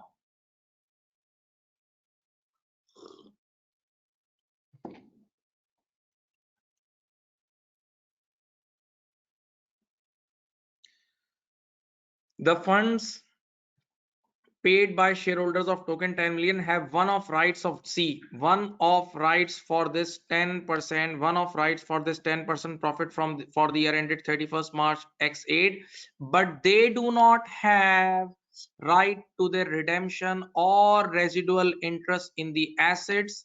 Due to this reason, the company should not record inflows as a financial liability or equity, right? And but company should record it as an income. Okay, that's why I make the entry bank debit and financial income credit, because there was no obligation and there was no equity rights. Okay, now finally about the 10%, about the 10% profits deal. This is C defines a contingent liability as a possible obligation depending on whether some uncertain future events. I told you the recognition of the liability depends on whether there are annual profits. Therefore a liability should be therefore a liability should be booked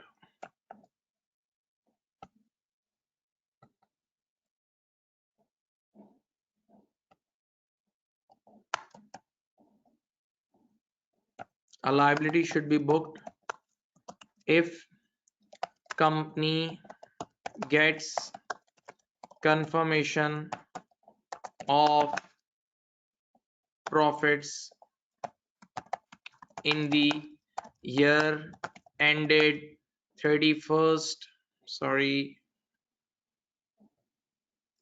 31st March X8, right?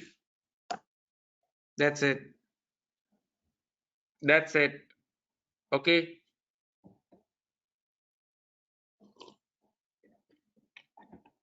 now do you have this thinking in your mind? Did you develop this thinking in your mind that these tokens are not equity instruments of company?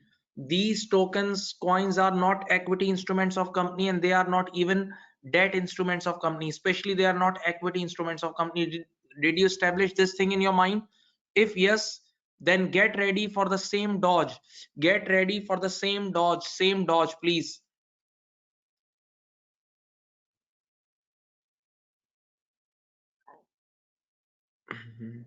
Yes, see this.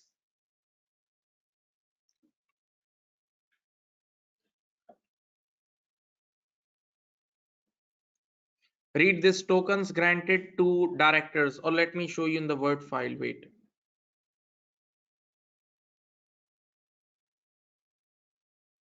You can see this. See this. Come on, read it and then tell me your opinion in the chat box.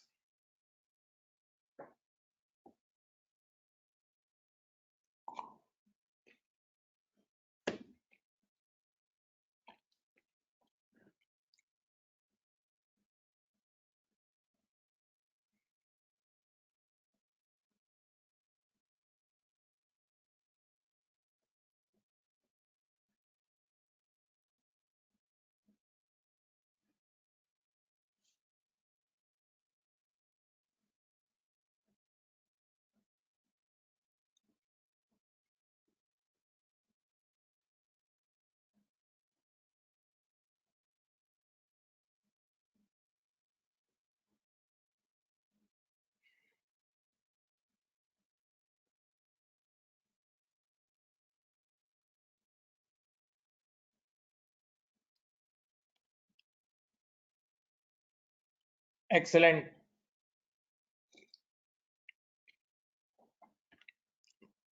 You can play now.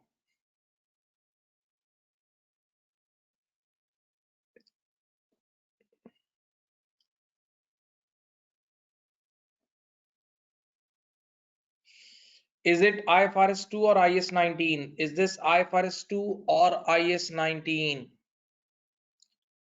This is IFRS. Yes, very good. This is IS 19. This is IS 19, not IFRS 2. Very good. We are providing benefits to employee. We are providing benefits to employee. You are very right. Very right. Now, let's read. Symbol company sometimes does not issue all the tokens from an ICO to investors, but retain some to use to reward their employees. On 1st March X7, symbol company granted tokens to its 5 directors from the issue on 30th April X7. See, 1st March X7, that means before that, our first accounting period ends on 31st March X7. Our first accounting period ends on 31st March X7, right? So this is 1 month before that accounting period. This is 1 month before that 31st March X7. Don't forget. Granted tokens to its five directors from the issue of on 30th April X7. The award vest, read this line, wait. The award vest on 31st March X7. The award vest on 31st March X7 to directors who are in symbols company employment at 31st March X7. That's it. That's it. That's it. That's it. See this. Those who are in employment at 31st March X7, they are eligible. The award vest means given, means confirmed on 31st March X7 to directors who were in symbol companies employment at 31st March X7. That's it. The tokens give the directors the right to receive a car. Director to right to receive a car of their choice up to a value of $50,000 at any time in the next 12 months to 31st March X8 if they remain a director of symbol company. All 5 directors were still with symbol company on 31st March X7. Listen, those who stayed, first of all, listen the word, those who stayed with us till 31st March X7, they have their rights have been vested. That means they are eligible. So company need to book a liability. Company needs to book a liability for them. Now the next question, which IS to be applied? Which IS to be applied? Is this IFRS 2? No, because as company has promised to give them tokens. These tokens are not the shares of the company. These tokens are not the shares of the company, and IFRS 2 clearly says if you provide shares of your own company or your group of companies or cash equivalent to the market price of your own shares, then it is in the scope of IFRS 2. So this is no more IFRS 2. So now you are providing a short, listen the word, you are providing a short-term benefit to your employee. What is short-term benefit? Hope you studied IS 19, in which the benefit which is to be provided to employees within 12 months, the benefit which is to be provided to employee within 12 months of the end of the reporting date, the benefit which is to be provided to employee within 12 months of the reporting date, within 12 months of the reporting date. So yes, you need to make the entry debit expense and credit current liability, credit current liability, because you have to provide within 12 months, you have to provide within 12 months, and this is a short term benefit, this is a short term benefit.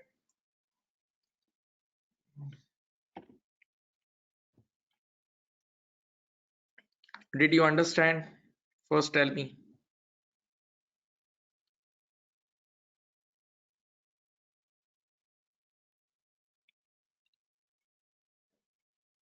It's a non-cash benefit. Listen students, dear respected students, it's a non-cash, because you are not giving cash, you are giving a car. It's a non short term non-cash benefit, it's a short term non-cash benefit. Normally student, look at me, let me clarify you. For, if you are giving benefits to employee in the form of your own shares, if you are giving benefits to employees in the form of your own share, then you are getting service, this is IFRS 2. But if you are giving anything else, any other benefits to employees, any other benefits to employee, then it is IS 19. And now in IS 19, hope you remember there are 4 types of benefits in IS 19. Think over IS 19: short term benefits, long term benefits. Did you study short term benefits, long term benefits, termination benefits, short term benefits, long term benefits, termination benefits, and post employment benefits? Remember, hope you have studied these 4 types. So now you have to decide which type is this.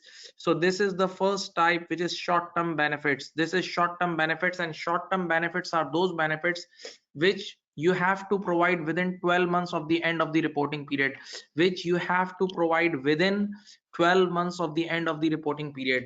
And why you have to book complete liability? How much liability you will book? There are 5 directors, and one director the liability is 50,000.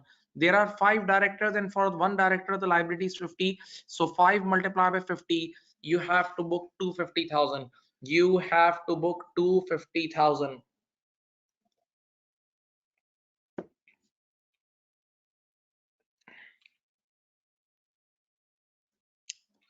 Let's check it. Wait.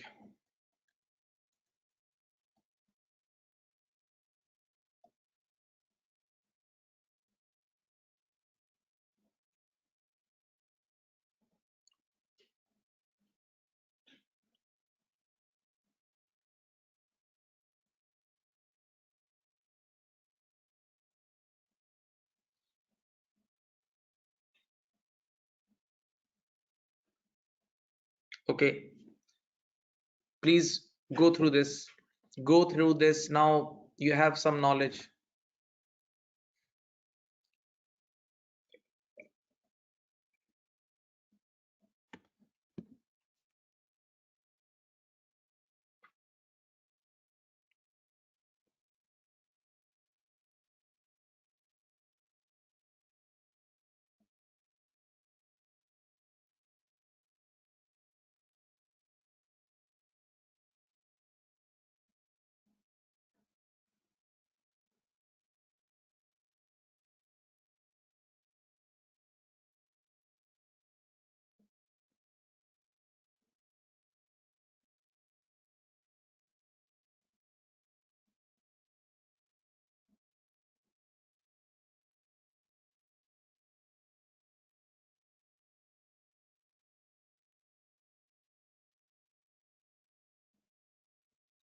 Okay, see, the ICO tokens fall within the scope of IS 19, fall within the scope of IS 19 employee benefit as a non-cash employee benefit. Okay, because the cars means non-cash.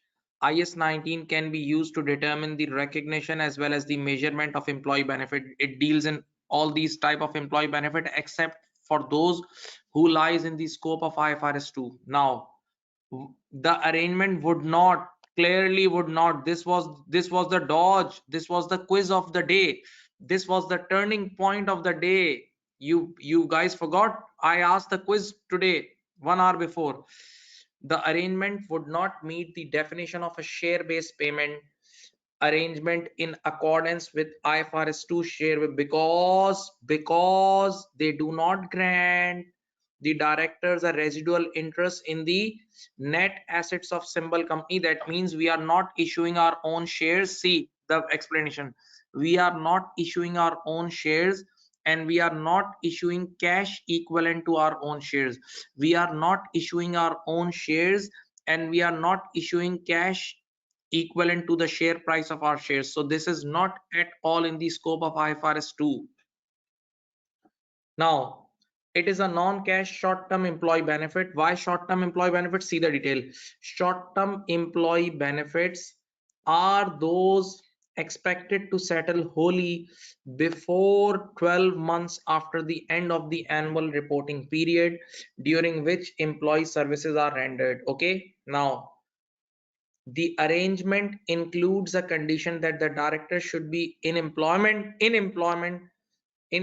at 31st March X7. So yes, all the five directors are still in the employment, at 31st March X7. So yes, it's an obligation, because yes, they have done their condition, they have fulfilled their condition, means they have done their work.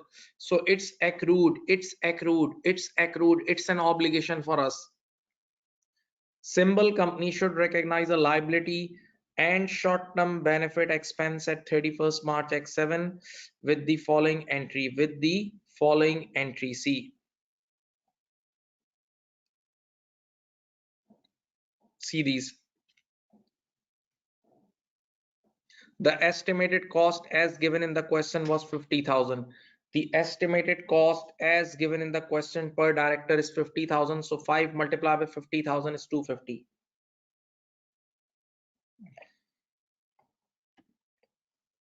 Now, some final words for you guys. First of all, I would recommend you, now you have almost 20, no, not 20. This is a short month. So you have hardly now 18 days or 19 days, 18 or 19 days you have. Okay, so no need to watch complete lectures of IS IFRS now.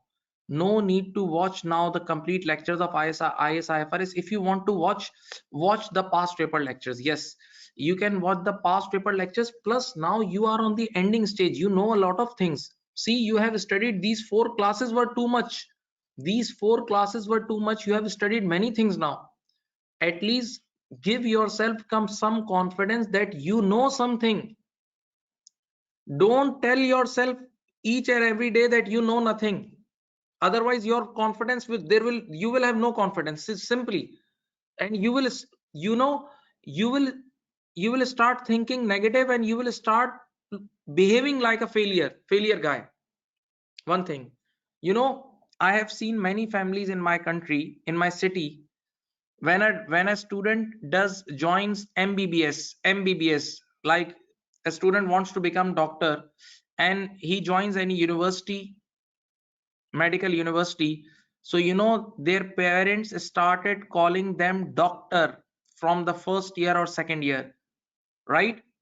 Doctor this, right from the first year student, second year student. Right now the student is not a qualified doctor.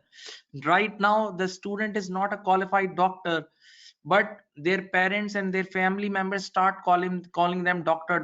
So this gives them, the student, confidence, thus yes, I can be a doctor. So please keep yourself, start calling yourself SBR qualified, start calling yourself SBR qualified, and even write this on the wallpaper of your cell phone that you are SBR qualified. So this will give you confidence. Okay, this will give you confidence. And one more thing, In these 18 days, you can watch past papers, read the summaries. Today I sent you one file on the WhatsApp group. I sent you one file not made by me, but one of my student from Canada. One of my student from Canada, he made it. Very nice guy. Last year he made it. So this is beneficial for all of you, and this is good for him as well, because if you pass, you will pray for him, you will pray for that guy. Okay, so I have sent you the summaries, plus I will send you more past paper recorded classes. More, I have many latest past paper classes. I will send you guys on the WhatsApp group, so be active. And also please read all the articles 2 to 3 times. Keep 3 to 4 days vacant, 3 to 4 days for, keep 3 to 4 days vacant for your article reading. This is very important, especially the exam technique article. Read the mind of the marker article. These articles are very important. See, the question which I taught you, it's all present in the article. I'll share that article with you, and if you read it, you will see, you will say, sir, it's copy paste in the exam. So it's better you read the articles. Okay, and one more thing, see, these are last 15-20 days. In these days, avoid all other activities. Avoid all other activities. Believe me, even I do the same thing. Listen to me.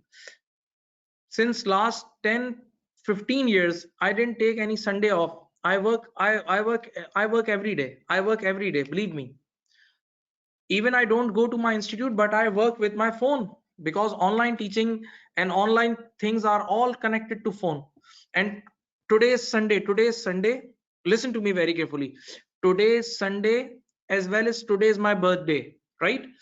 And today I took 2 webinar sessions of 3 hours. In the daytime, I took one 3-hour session for TX, the taxation class, and this is SBR class. Plus I did 2 business meetings as well. And this is Sunday plus my birthday, but still I'm working, because I know this is the time of hard work. Yes, I can enjoy next week, or when during your exam week, I'll enjoy. Then you can see my pics. I will enjoy on these days. So try to understand that how to use time, how to utilize time. And I know personally, many students, believe me, they cleared SBR paper in 1 month. In 1 month. And one more thing, sorry, real story. In June 2021, I forgot the name of that girl. She is the Pakistan top position holder, nationwide position holder. I forgot her name, sorry. Believe me, she gave paper in June attempt, and she started studies on 20th April. I have her voice note saved in my phone. She asked me, sir, I'm starting on 20th April. Is it okay? I said, okay, if you work hard continuously, you are not doing any job, work hard non-stop, you will do it. And she scored nationwide position in just 30-40 days. So still you have a lot of time. You can score good, and you have a WhatsApp group now. You can share, you can help each other professionally, but be professional. Be professional in the WhatsApp group. Okay, so best wishes for you guys. Be confident, be confident. Don't waste your time. May you all clear this paper, and may you all clear this paper this time. Okay, take care. That's it for today's class. Bye bye.